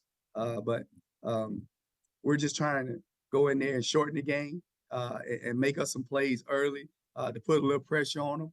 And then we know where the thing kind of get a little jumbled is when you start playing O-line, D-line play, and they kind of wear on you. But again, we're excited about the opportunity, and I'm glad everybody throughout the state. Again, you said it's only the second time we played them, and I know our players are excited about the opportunity to be able to measure up and to see where they stack up with a great team like that. Coach, if I could follow up on that, obviously last year we saw UAB women's basketball go to Fayetteville and win. We saw the baseball team play very well against a top 2 ranked team. Have you guys talked to your players about those games at all to say, hey, UAB athletes can play with these guys in Fayetteville? No, I mean, that don't have anything to do with us. Honestly, when I was at University of Louisiana Monroe was NLU, we beat Mississippi State when they had Eric Moe. We went to Kentucky and beat Tim Couch. So, I mean, it doesn't really matter. It's football at the end of the day. I got to do my 111. And so, yeah, you can look at how the basketball team beat them, but that don't really got nothing to do with us. It's football, all right? It's 11 men against 11 men. And now, at the end of the day, you're talking about 60 minutes. You got to look that man in the eye for 60 minutes and whoop him time and time again. So we're excited about that opportunity. And as I told our players, we want to take one play at a time. We want to play as hard as you can for as long as you can. Don't ever quit. And at the end of the day, I told our players this, and I told our coaches, I just want you to be able to look at the guy in front of you and let him know, hey, it's a battle, and you ain't going to beat me one-on-one. And so that's where the team game comes in. So we got a lot of kids that feel like they can play big time football. So they'll get that opportunity. But again, everybody, David and Goliath, whatever, it is what it is. It's football. At the end of the day, the ball's going to get spotted, and our young men have an opportunity to go out there and show everybody what they can do on the national stage. And we're excited about that. Thanks, Coach. Next question goes to Doc Holliday. Good morning, Coach. How you doing today? Hey, how you doing, Doc? I'm doing good. Prior to this game, you named Mekhi Higgins as your starting quarterback. Will you be playing multiple QBs in this game just to do a litmus test for the upcoming season? No, I mean, Mekhi Higgins won the starting job. He won the starting job last year. And the only reason that we had multiple quarterbacks, and I didn't let you guys know, Mekhi got hurt. And so he was never fully healthy after the first game of the year. So it looks like we were playing musical chairs. We wasn't playing musical chairs. The young man couldn't do what he needed to do. Obviously, you saw him the last game of the year. He can run. He can throw the football. He's a really good football player. And so sometimes kind of glass has half empty, half full. So on the outside, it looks like, oh, they just playing quarterbacks. Well, no, he had injuries. And so now he's fully healthy. And when the kid is fully healthy, he can play. He's one of the best quarterbacks in this conference. I believe he's one of the best quarterbacks in the nation. He was a 4-star kid for a reason. And so hopefully we can keep him upright and let the man do what he do. We got a really good offensive system in place. We got some really good weapons that he'll be able to use to his advantage. And so we're excited about him and excited about our offense as we move forward throughout this year. And follow-up question, playing on a Thursday night is a short week. How are you getting your guys mentally prepared for this game right here?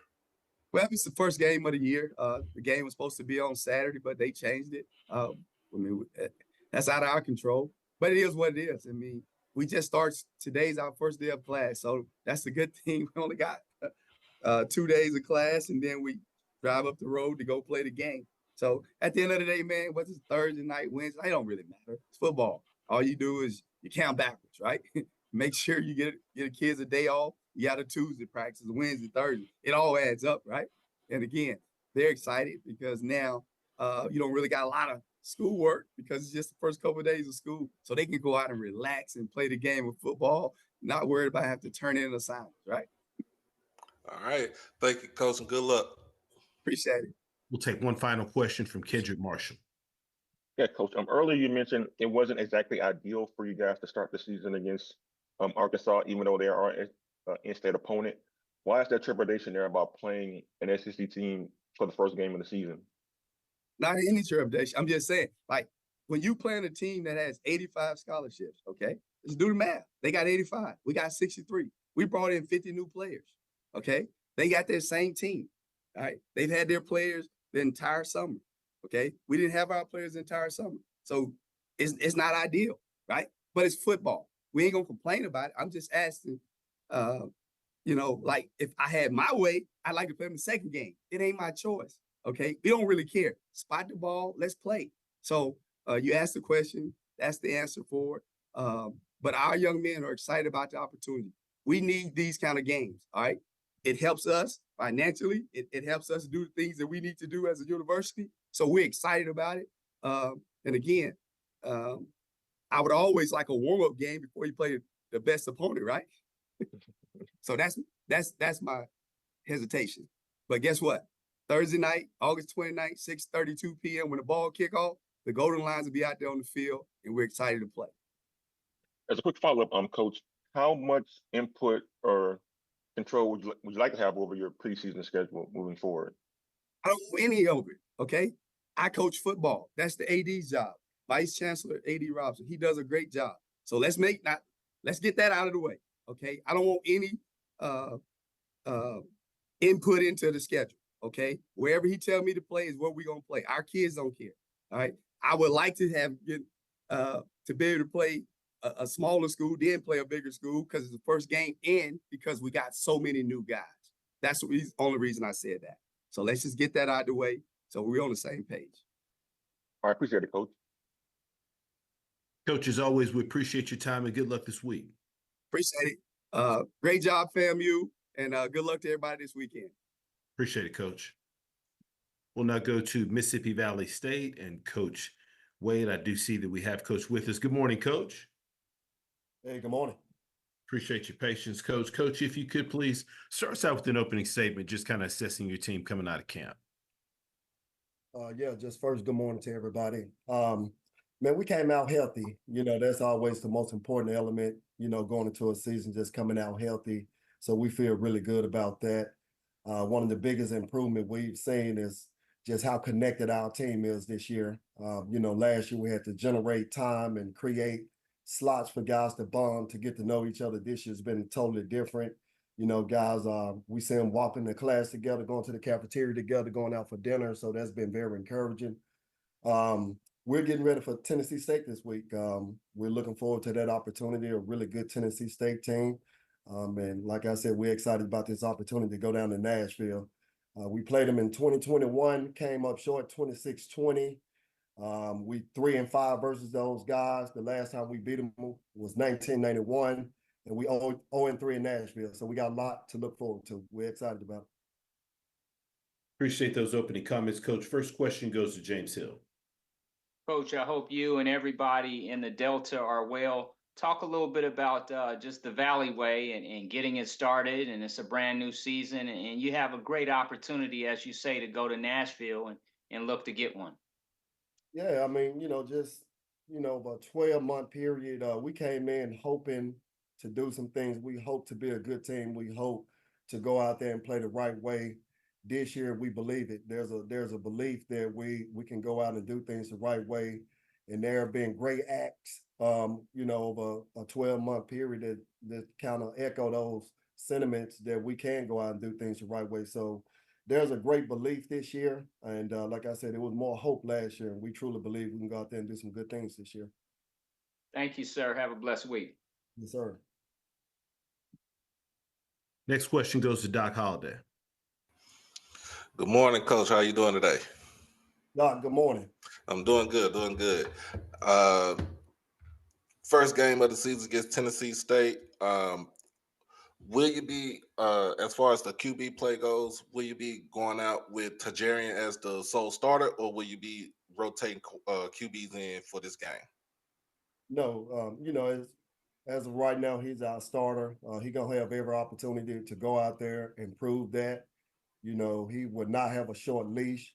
So if you go out and make a bad play, we're not pulling them. So he earned that, you know, through his play last year. He started 8 games for us last year. And this fall camp, he hadn't done anything to lose that position. So as it stands right now, he will be our starting quarterback. Follow-up question. You're going up against Tennessee State again with Draylon Ellis as the QB. As far as your defense go, how will you be able to contain him for this game? Yeah, I mean, you know, that's always a challenge having a dual threat guy like that. You know, we want to try to keep him in the pocket. You know, we want to make him one-dimensional. You can't allow a guy like that to beat you with his arms and his legs. So, you know, we can keep him in the pocket and make us beat us throwing the ball, then, you know, you can live with that. I appreciate you, Coach. Yes, sir. Next question goes to Brandon King. Good morning, Coach. How you doing? Hey, good morning. How you doing, Brandon? Can you hear me? Pretty good, pretty good. And kind of wanted to piggyback off the last question. As you look at, obviously, you're going down to Nashville to take on Tennessee State. Draylon Ellis aside, what are some things as you went through your preparation for Tennessee State? What are some things in terms of challenges that they may present that kind of jump off the film at you, Coach? Well, a lot of it is unknown because they have a lot of new players in the building. So, you know, some of their top players are no longer there. So they lost a lot, but they was able to bring kids in. So you really don't know what they have on their roster for sure. You know, we'll find out a little bit more just defensively, you know, just having defensive coordinator with NFL experience, you know that they're going to play a lot of man in early downs. So, you know, winning one-on-one matchups is going to be very key to us and our success. And they're going to be good up front. They lost some dudes up front, you know, but they've been able to kind of reload and bring some guys in there. But, you know, at Tennessee State, they're going to have some good players. So we're looking forward to this opportunity, as I said. Thank you, Coach, and good luck this week. Yes, sir. Next question goes to James Hill. Coach, your Valley defense, the D-line, the linebackers, and then the corners and the guys back there. Talk a little bit about your defense and guys get an opportunity to defend. What do you see there with your defense? Everything starts up front, so, we'll attack in recruiting with just bringing just better defensive linemen in here. So we've been able to, we can roll 12 defensive linemen out there we feel great about. So that's been a great improvement, just having depth at that position. It makes everybody else's job so much easier, when you can put pressure on the quarterback and when you can stop the run. So DBs, we got some playmakers on the back end that we're very excited about, some kids we brought in. We got a couple of guys who started on the back end last year that's returning, so we're excited about those guys as well. But as I said, everything starts up front, just being able to put pressure on the quarterback and being able to stop the run. Thank you, Coach. Yes, sir. Next question goes to Charles Bishop. How you doing, Coach Wade? Charles, how you doing, my man? I wanted to ask this question in terms of just looking at the growth of Tajarian Williams last year as a freshman. A lot of times it was trial by fire, but he was FCS National Freshman Player of the Week at one point last year. I wanted to ask, what is the growth that you've seen of him during the course of camp? Man, that's a great question. His greatest growth, and I think holistically as a program, our greatest growth is what do you do after you face some adversity? So with Tajarian, one bad play led to a second and a third bad play. So the thing that we've seen that's been most intriguing is the fact that he can make one bad play and come back the very next play and make a big play. So in fall camp, he had a drop snap, and the very next play he ripped the touchdown. So, that's been the greatest growth that we've seen, just getting him to understand that each play has a lifespan of 3 to 5 seconds. And when that play dies, you move on from it. So that's been his greatest growth, and hopefully, we'll see that growth as a program as well. Sure thing. Great insight, Coach. Thank you. Yes, sir. Next question goes to Kendrick Marshall. Yeah, Coach. You guys went 1-10 last year. It's been well documented about that. You mentioned the growth of players on your team in fall camp. What's been the collective growth of your team leading up into the season opener? Well, as I mentioned, just in the opening statement, just kind of the connectivity, just being connected, when you're connected and you're a true family, even when you face adversity, you deal with it a whole lot better when you're dealing with people that you love and care about. So that's been a great improvement. And as I said, just about Tajarian, just being able to just put a bad play away, just throw it out your memory bank and move on from it. Out of those 10 games, we can count 8 games where it was one moment, where something went bad and we never recovered from it. So I think that's the greatest growth of any program. The difference between a 10-1 team and a 1-10 team is when you face adversity, how you deal with it, how you respond to it. So that's definitely by far been the greatest growth for us. And again, it'll be tested on Saturday. When we go to Nashville, something bad's going to happen, just like every other game in the country, but how do you respond to it's going to be the key. And speaking of which, your schedule presents an opportunity to try to maybe handle some adversity. You guys play the first 4 games on the road. How will you try to prepare your team for that challenge?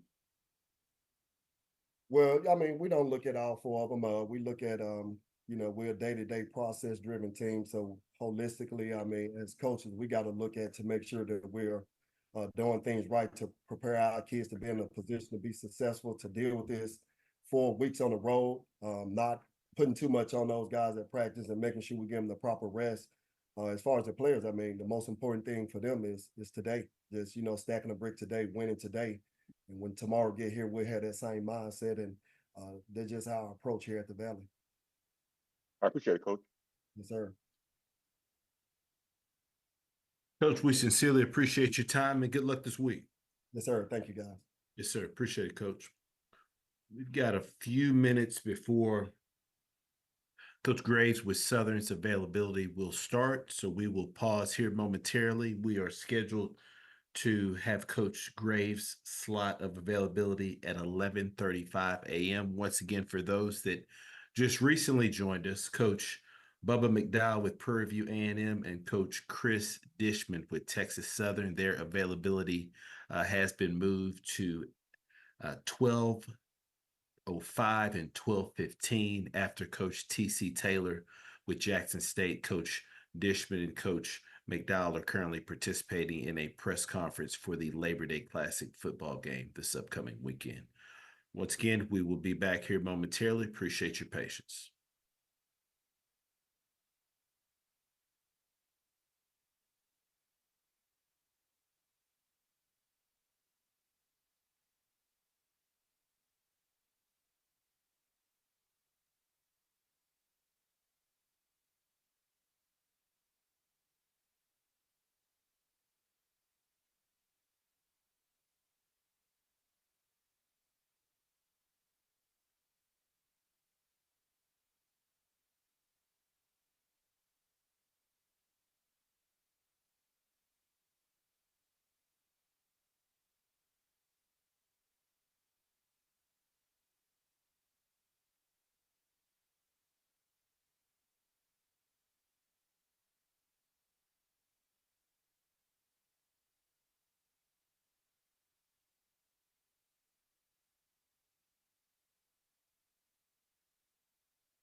Once again, for our media participants currently joining us on our first head coaches session here for this 2024 season, if you do have questions for our coaches, please utilize the raise your hand feature. To get your question in the queue for our coaches, please limit your questions to one initial question, potentially a follow-up question. If we've got additional time in our coaches' availability, we will work our way back around to get additional questions answered. With that being said, so happy to be joined by Coach Graves with Southern University. Good morning, Coach. Good morning. Coach, thanks so much for taking some time out of your schedule to join us. Coach, if you could please start us out with an opening statement, just kind of assessing your team as you come out of camp. Well, we had a really good camp. I feel like the players really adjusted well. Thought that they did a great job of getting acclimated to the things that we were doing, and it was a carryover from spring football season. So, to see the carryover and then have the additions of the new guys come in and get acclimated to what we were doing, I thought we did a great job from everybody, from the coaches, support staff, to the players. Everybody was locked in, everybody was grooved in, and I thought we did a really good job of attacking the camp. Appreciate those opening comments, Coach. First question goes to Jim Klein-Peter. You're on mute, Jim. All right. think I'd know how to do this by now. Coach, I know you're a veteran of 31 season openers in the past as an assistant coach, but are you going to take a moment to reflect before y'all play McNeese State on your journey and how you got to where you are now? Morning, Jim. No, there's no time to take time to reflect on that now. I live in the precious present. So our focus is on McNeese, and I'll sit back after the season and reflect on how from whence I come. But right now, we're focusing in on August 31st at McNeese. I meant like maybe before the game. Do you think you might take a moment to be in the moment and reflect on how you got there? No, I think I do that every day. That's something that I do every day, and I'm grateful. It's a blessing to be in the position that I'm in. God's timing is always right. So right now, again, I live in the precious present. I enjoy, waking up every morning being the head football coach at Southern University, and it's something that I don't sit around and have to meditate or think about. It comes natural. Thank you. Next question goes to Charles Bishop. How you doing, Coach Graves? Good morning, Charles. How are you? I'm doing well. I wanted to ask this question, and I know in football parlance, you guys are going to do what you're going to do, attempt to execute your game plan. But I wanted to ask, how difficult is it to prepare for this McNeese State team, a team that's had a staggering amount of roster turnover, including one of the bigger FCS gets in Clifton McDowell coming over from Montana State? Well, the thing that helps us is we had a chance to watch them play last week against Tarleton. So it gives us an idea of what to expect from McNeese. Of course, you basically watch film and you break film down based on tendencies and game plan and things of that nature. Sure, they've had turnover just like we've had some turnover. So it's, you go out there and you go out there with the game plan based on what you've seen on film, and then you have to make in-game adjustments. I believe that's the big thing when you're playing a season opener or any game for that matter. You have to make in-game adjustments, and so that's what we'll do. Good thing. Appreciate that, Coach. Next question goes to James Hill. Coach, I hope you and everybody is well on campus. Talk a little bit about your quarterback room. What do you see there with your skill position players, and in this case, your quarterback room? Well, our quarterback room, I'm really pleased with our quarterback room. We have, of course, Noah Bottom will be our starter. We named them last Thursday.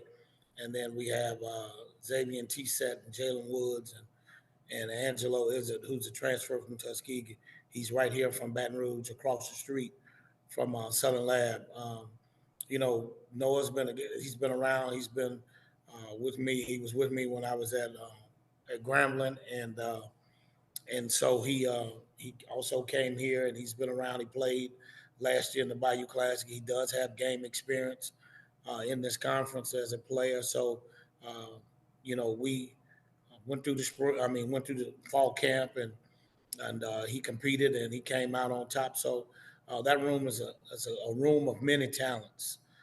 There's some young men that all of them have different skill sets and some things that they do better in their own way. So we're excited to have a room of guys that want to start, want to play, want to lead, and can lead.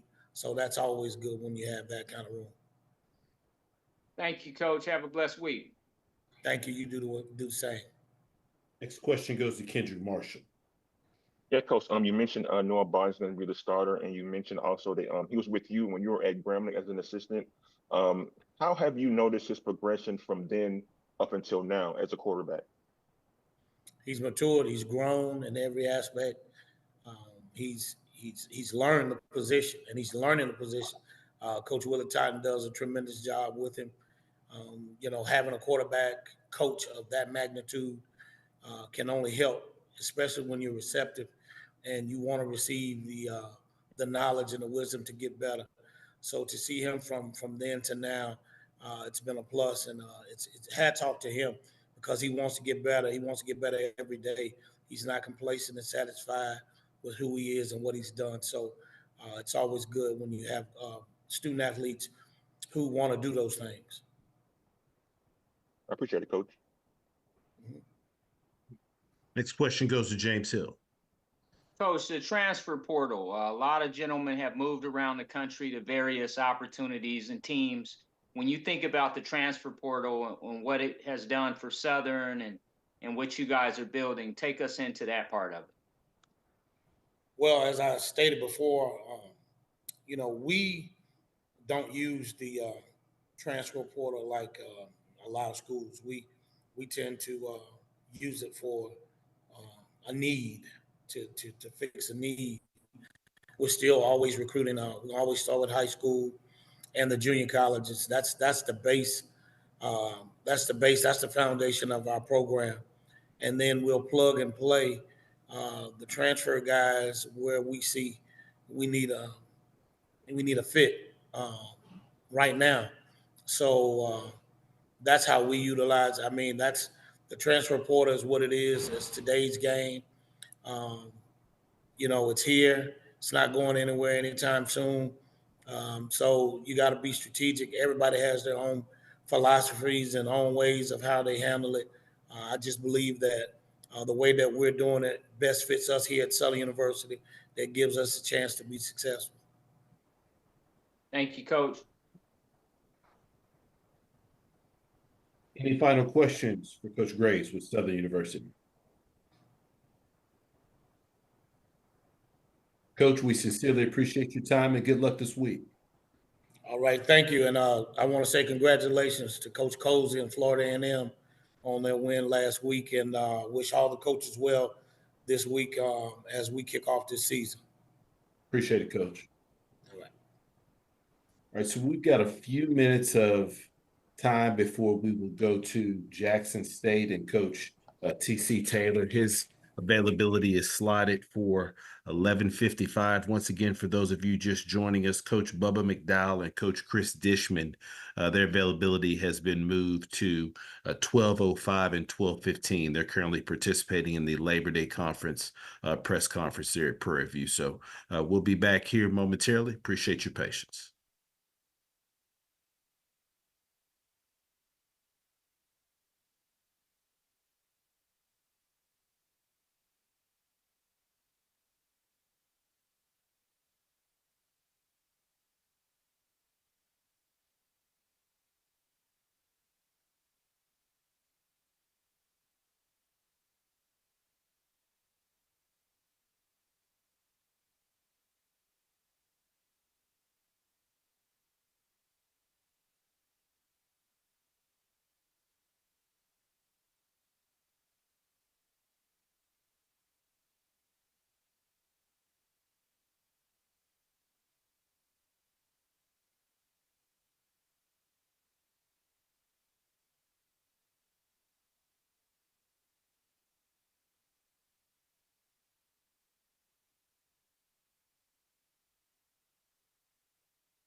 All right, we're going to pause just one more minute just to make sure we're not missing any of our local Jackson affiliates wanting to log into the call, but we'll be joined by Coach Taylor with Jackson State next, approximately 11:55. And once again, if you do have questions for Coach, please utilize the raise your hand feature to get your question in the queue. Please limit your questions to one initial question, potentially a follow-up question. If we've got additional time allotted in our coach's availability, we will work our way back to get additional questions answered.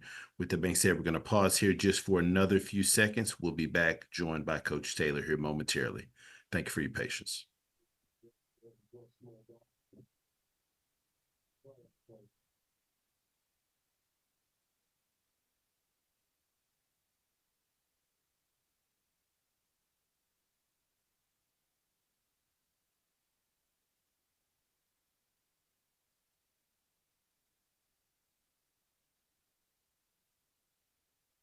All right, once again, we're going to open it up here shortly for questions for Coach Taylor. If you've got any questions, please utilize the raise your hand feature to get your question in the queue. Please limit your questions to one initial question, potentially a follow-up question. If we've got additional time allotted, we'll work our way back to get additional questions answered. With that being said, so happy to be joined by Coach T.C. Taylor with Jackson State University. Good morning, Coach. Good morning. How's everybody doing?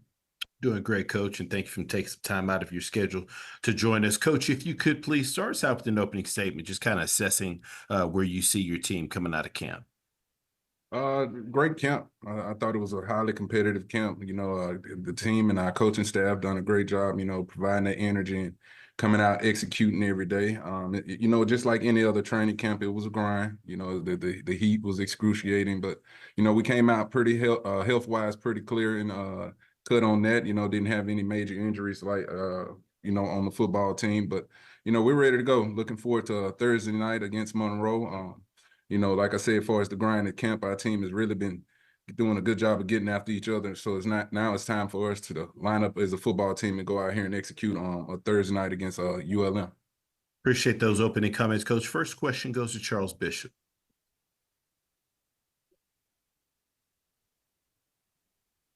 How you doing, Coach? What's going on, Chuck? How you doing? I'm all right. I wanted to ask this question in regards to inevitably when we start taking a look at these FBS versus FCS matchups, we talk about the quality of line play or defensive line depth, especially once you start going into the second half of the game. But speak to Jackson State's quality of defensive line depth going into this Monroe game. Yeah, I mean, we got a great group of D linemen. A lot of football has been played on that side of the ball by that group. You know, starting with Jeremiah Williams, guy that's been in the program for a while. True Thompson, a transfer we had where he been here for a few years from Florida State. But that's what we did. We did a great job of going and recruiting and add to that depth. You know, that's what it's going to come down to in the end. What you talked about in the second half, I think you hit the nail on the head. You know, the team with the best depth in the trenches, you know, on both sides of the ball. But D-line wise, you know, we got a great group that can really get out the quarterback. They are athletic, strong guys, and, you know, and we put a lot on them. You know, we started the team with big men. The saying is big men lead from front, you know, and that's the group that we really lean on for as this football team. But excited about that depth in that group right there. A quick follow-up question, and not to get into game plan, but you have a lot of toys in your disposal at the running back position. And I wanted to ask just in terms of looking at can Jackson State kind of control the clock against this FBS team?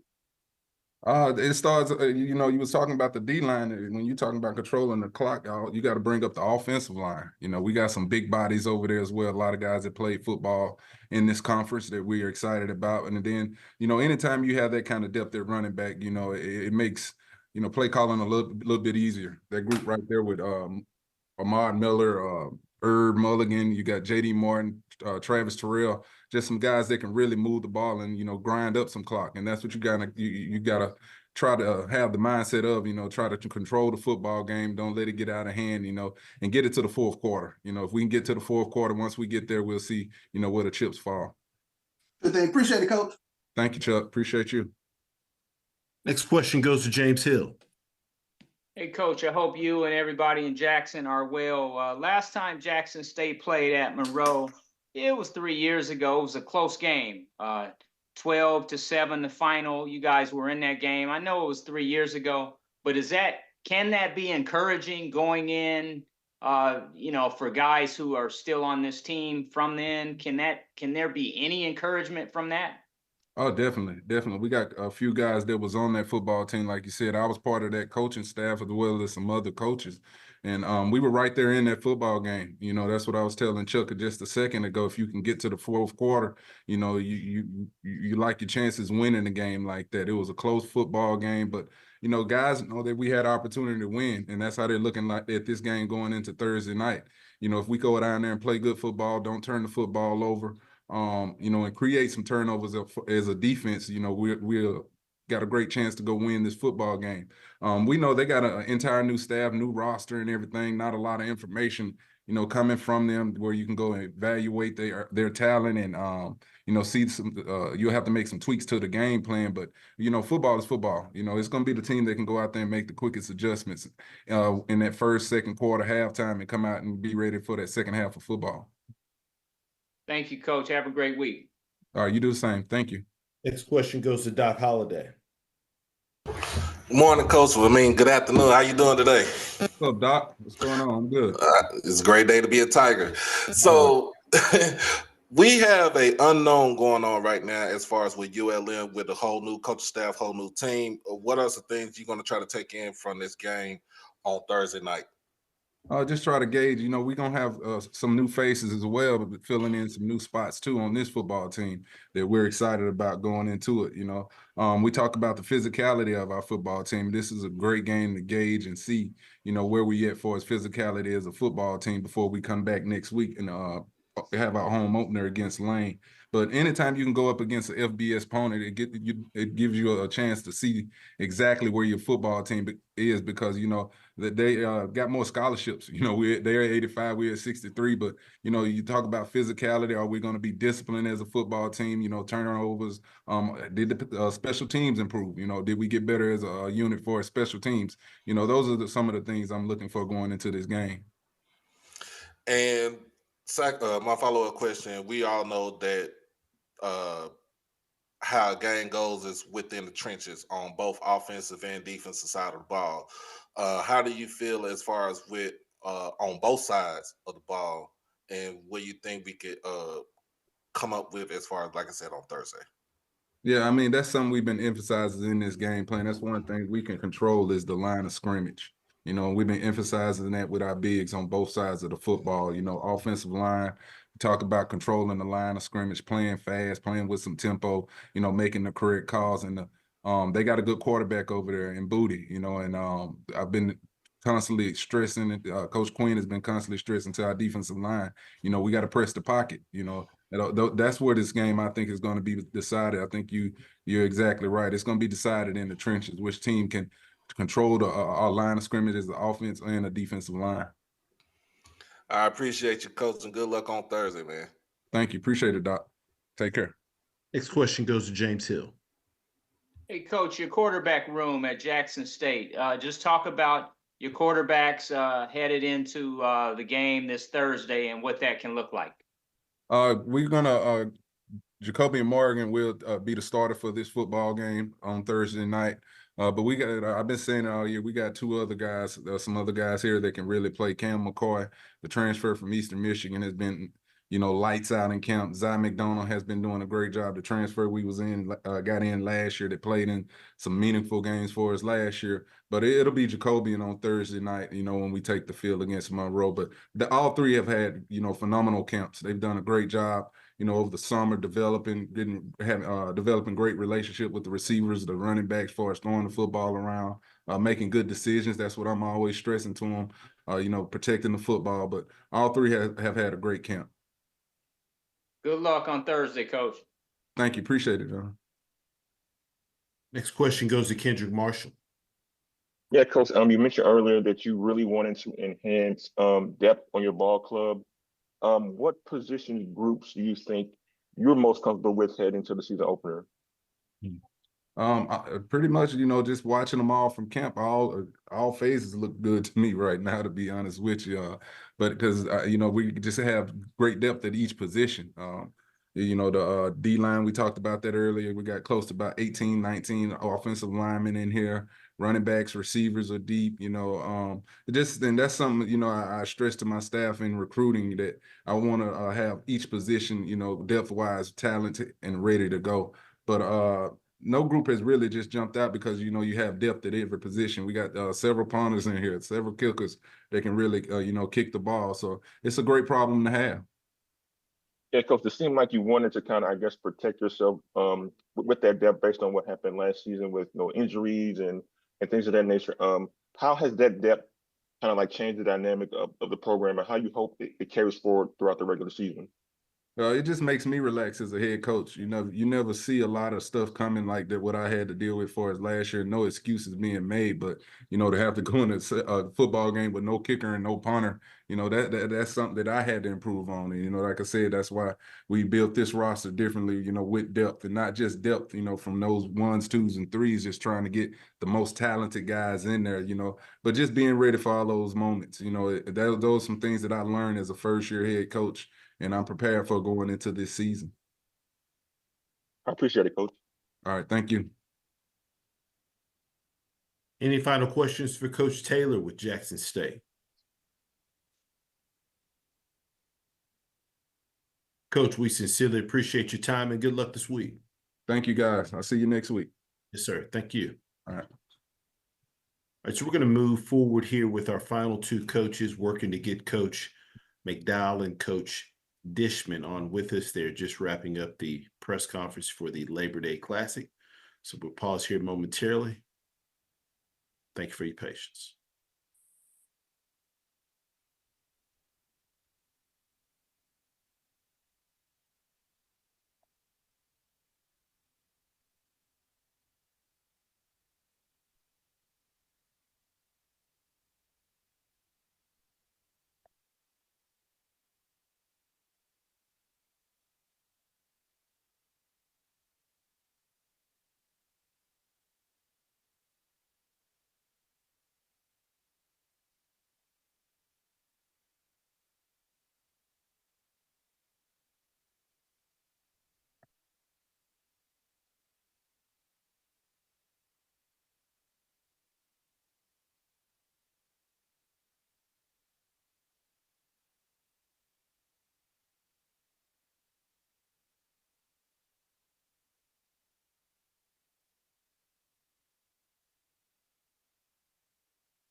We appreciate everyone's patience. We are working to connect with Coach McDowell and Coach Dishman to conclude our coaches' availability. We'll be back as soon as we're able to make contact with them. Thank you for your patience.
Hello there, everybody. How you doing? Appreciate you joining us, Coach. All right, once again, for our media that are here in attendance, if you do have a question for Coach, we ask you please utilize the raise your hand feature. We're going to start with Coach Dishman at Texas Southern. Coach, if you could please start us out just with an opening statement, just assessing your team heading out of camp and going into your upcoming game versus Prairie View. Well, the team did a good job of in the camp, and I'm really proud of what we accomplished there at camp. So now it's time to put what we accomplished in camp in practice to the game. Appreciate those opening comments, Coach. First question goes to Jim Klein-Peter. Yeah, Coach, I'm just wondering if you like the idea of having this game on campus now rather than at a neutral site. I don't mind the games, the home games that we're going to have with each other. I'm glad it's the first game, and we can get this one out of the way. That way, people won't be but when you're going to play, But like I said, it's a game that's going to be my first game as far as the rivalry game, and the team who win third down, win in the red zone, and less mistakes and have a good special teams. That's the team who's going to win. Thank you. Next question goes to James Hill. Coach, I hope you and everyone on campus are well. When you think about the approach to a rivalry game in week one, do you just go in and play a football game, or is it different because it's the rivalry right off the top? Well, it's a little different. It's a little different because of the rivalry that the Texas Southern and Prairie View has. And like I told my guys yesterday, that even though this is a rivalry game, it's still a game. So just relax yourself, play ball, see what happens. Thank you, Coach. Next question goes to Kendrick Marshall. Yeah, Coach, it's not lost on you and your opponent that your very first game as a coach in the SWAC is against one of your good friends on the other side. What's that going to be like for you, and how have you kind of like thought about it leading up to this week? Well, Bob and I are going to always remain friends no matter what's the outcome of this game. Coach McDowell has been very instrumental for me to having this job. So I can never see us not friends, first and foremost. The only thing I'm mad at Bubba today about that he promised to pick me up, and I was sitting at home waiting for him, and he never showed up. And then I come here, he's sitting here at the press conference waiting on me. So I'm kind of pissed off about him on that. I appreciate it, Coach. Any final questions for Coach Dishman with Texas Southern? Final questions for Coach? All right, we'll take two final questions. First one goes to Richard Dean. You're on mute, Richard. Okay, can you hear me now? Yes, sir. Okay, all right. Coach, what have people on the TSU campus kind of told you about this rivalry? What are you going to expect? I'm sure you've heard a lot of stuff and how important this is for both schools. Well, 1988, I have actually went to this rivalry when I was with the Houston Oilers. I went to the Texas Southern and Prairie View rivalry, but we all know it's a rivalry. We all know that every alumni want to win that game so they can have the bragging rights for the year. They want to have the bragging rights for the week. So we as players and coaches can't get caught up into the aftermath. We have to get caught up into our players. Our players have to get caught up into their responsibility. Just play your responsibility and do your job. I'm asking our quarterback to be quarterbacks, our running backs to be running backs. I hope my quarterback not trying to play running back and receiver. I'm asking him to do his job. Coach, who is going to be the starting quarterback? Probably Trey. I'm going to probably have two quarterbacks. Trey McDowell and Miles McDowell going to split. Okay. Coach, I got one final question. What position group is looking the best so far? Well, it's not fair to the rest of the team to say one group is looking the best. Every group is looking good, and every group has had this moment through camp. You know, one group our specialists look good, then the next day our O line look good. So it's a team effort. It's going to take a team effort to beat the champs. Coach McDowell has done a great job here with this program of building the way he wanted to build it. And this program, the players that he has is a Coach McDowell type of players. They're tough, they're gritty, and they are no nonsense type players.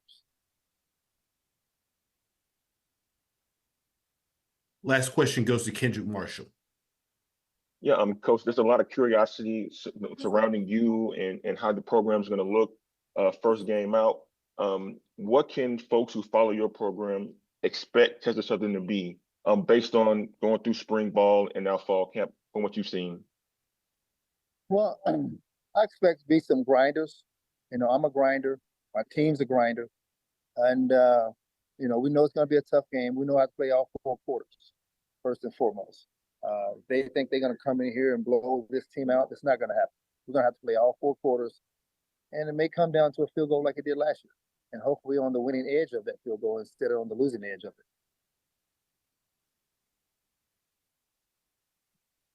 Coach, we sincerely appreciate your time jumping on the call. We know you have the press conference there at Prairie View, but we thank you for your time and good luck this weekend.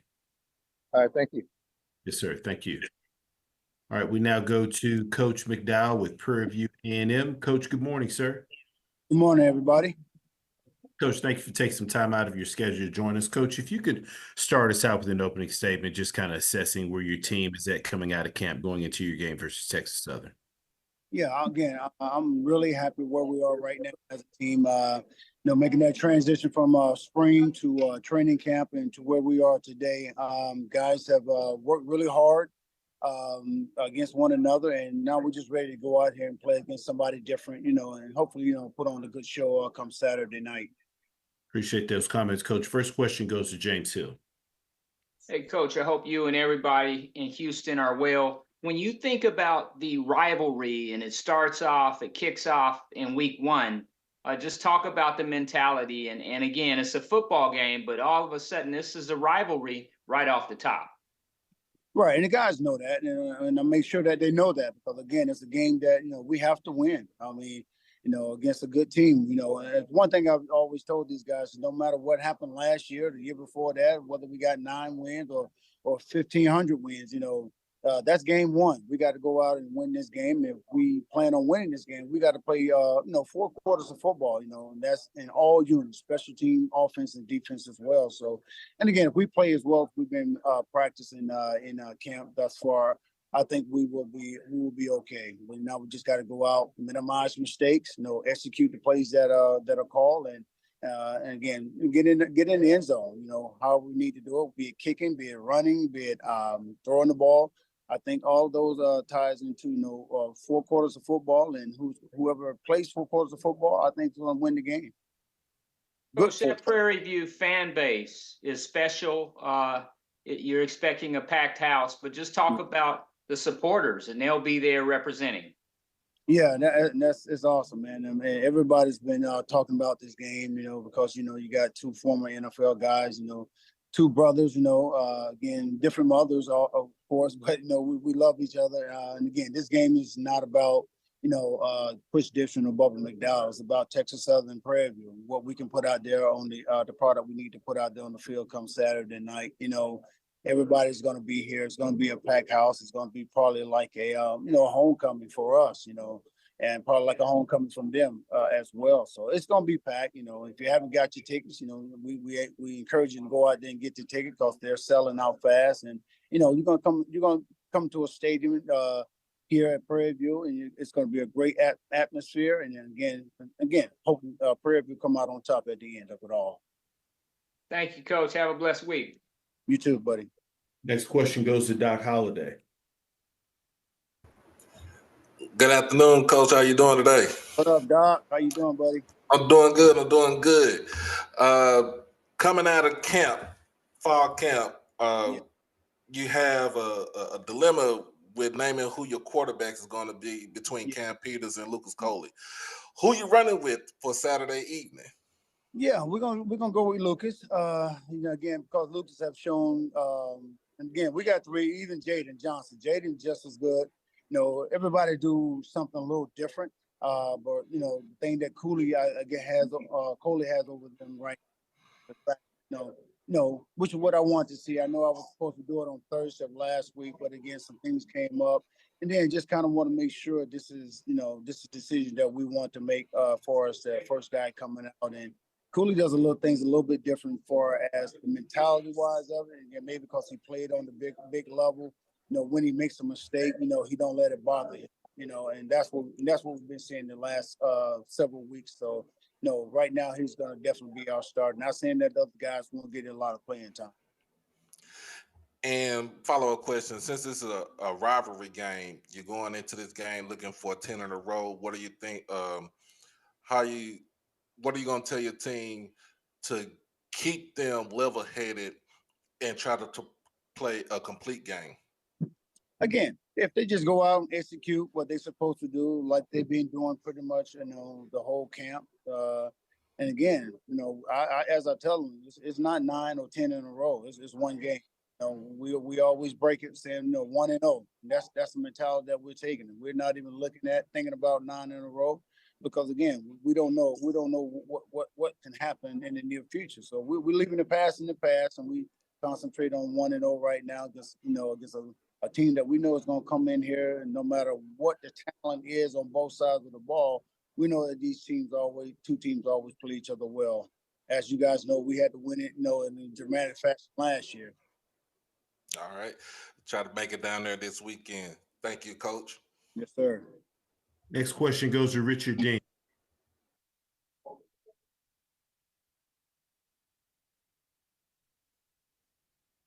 All right, I think we might have lost Richard. Next question goes to Kendrick Marshall. Yeah, Coach. Your football team during your tenure has been on the brink of either winning a division, which you did last season, or winning the SWAC, which you came up a little bit short of last season. How will this game be a tone setter for your football team to try to accomplish that ultimate goal of winning the division and winning the SWAC? I think it'll be a big tone factor. Setter, should I say? Again, I want these dudes to come out and play like we've been playing, football for a long time. Well, they've been playing football for a long time. Don't come out like you're a rookie and don't know what to do, not executing your assignments and all that. So I want them to come out and play football the way they're capable of playing. They've been showing a lot of improvement, good improvement throughout the whole training camp. So, and again, if we come out again and just do what we're supposed to do, offensively and defensively, special team wise, we should be okay. We want to start fast, and we want to finish fast, because again, we want to get up on the guys, quickly, and then just kind of see what happens from there. But again, we can't do that if we don't execute. And Coach, I know you mentioned that this game isn't about you and Chris, but it's kind of ironic that his first game is against you. What are your thoughts on that? And kind of like, did he talk to you before the season started about like how to go in this whole coaching thing and kind of like what to expect? Yeah, I know Chris. Chris is a competitor, man. He's always been a competitor. When he first got the job, we talked quite a bit about the expectation of things are different here in the SWAC, and I just told him, you just got to go out and put your flavor into these guys, and it may be rough the first year, may not be. It just depends on how you go out and talk to these guys and get them to perform. And kind of let the chips fall where they may. So again, like I said, it's been fun to have him in the SWAC right now, because we talk every other week. Just to stay catch up with each other and stay in contact with each other. Again, if he got any questions for me, how things are ran here in the SWAC, I'm always willing to share with my brother for sure, because again, I know he's going to have these guys going pretty soon, get them going pretty soon, like come in, put his stamp on it, and then let these young men, run free, and play some football. And what was your kind of like words of advice to him about SWAC and kind of like what to expect in the conference? I'm sorry, say it again. Oh, I said, what was your kind of words of advice to him about the SWAC and what to expect in the conference? Well, that's just between him and I. Again, I don't want to get into conversation about what he and I. But again, I just told him just come in here. Expect the unexpected. Because again, here in the SWAC, things happen quick. Things happen that you think it's not going to happen, and you think you got a good team, and then you go play a team that's not better than you. Then all of a sudden, you come out on the losing end. So he got to expect all those things in the SWAC, because the SWAC is crazy, man. 1 minute you're up, then next minute you're down. I appreciate it, Coach. Yes, sir. Last question goes to Lionel Mosby. How you doing, Coach McDowell? What's up, sir? How you doing? Doing well. I know you've been talking this, whole fall camp and summer about that defensive line, how you beefed it up. Talk a little bit about both the linebacker core and also that secondary. Who are some guys that you're really expecting to come in and really show up big for you this fall season? Again, we're expecting the whole D line to do their job. We went out, coaches went out, we did what we supposed to do. They did what I asked them to do. Get bigger, get stronger, get faster. We've done that. This is the first time since I've been here we've been this deep. Where we can rotate guys in on that D line. Linebacker, we've always been pretty good there. We got Schenkel, Warren Schenkel, Jay Harris leading that crew. They're the two vets back there right now, but we got some really, really good young dudes that, that's going to be here a minute, again, I say a minute if they don't hit that portal, because they're that good. So, secondary, again, that was one of our biggest things we wanted to, improve on last year. Freddie Bird, came in, didn't have a great season last year, but he came in during spring, and that spring transitioned into the fall camp, and he's been doing really, really well. And the thing I love about what Freddie's doing this year is he's taken on that leadership role, which I can see for sure that a lot of these guys are getting a lot better because they're playing together, they're talking much better together in that secondary. And just a follow-up question. I know you just named Lucas as the starter for the first game against Texas Southern. Talk a little bit about the offensive line, because you also had 4 seniors this past year. Also had Allen transfer out to Toledo. So talk about that offensive line, right? Because you're going to have a full new starting offensive line as well. What are you looking for those guys on August 31st? I'm looking for these guys to come out and play like they've been playing the whole training camp, man. Because again, they were, as well as that secondary, part of one of the groups that hadn't had a lot of playing time together. They're young, a lot of skepticism about what they're gonna do and how they're gonna do it. But I believe from what we've been seeing, Coach Green has really got these young men ready to go. Not, like you said, not a whole lot of experience on that line, but again, guys learning their assignment is going to be key. Guys executing their assignment is going to be key. And, we got dudes in that backfield, that can make a tiny hole to a big hole real quick. So we just need them to, execute their assignment, get in somebody, lay on somebody, and let them run backs do what they do. Thank you so much, Coach Bowen. Good luck this weekend. Thank you, sir.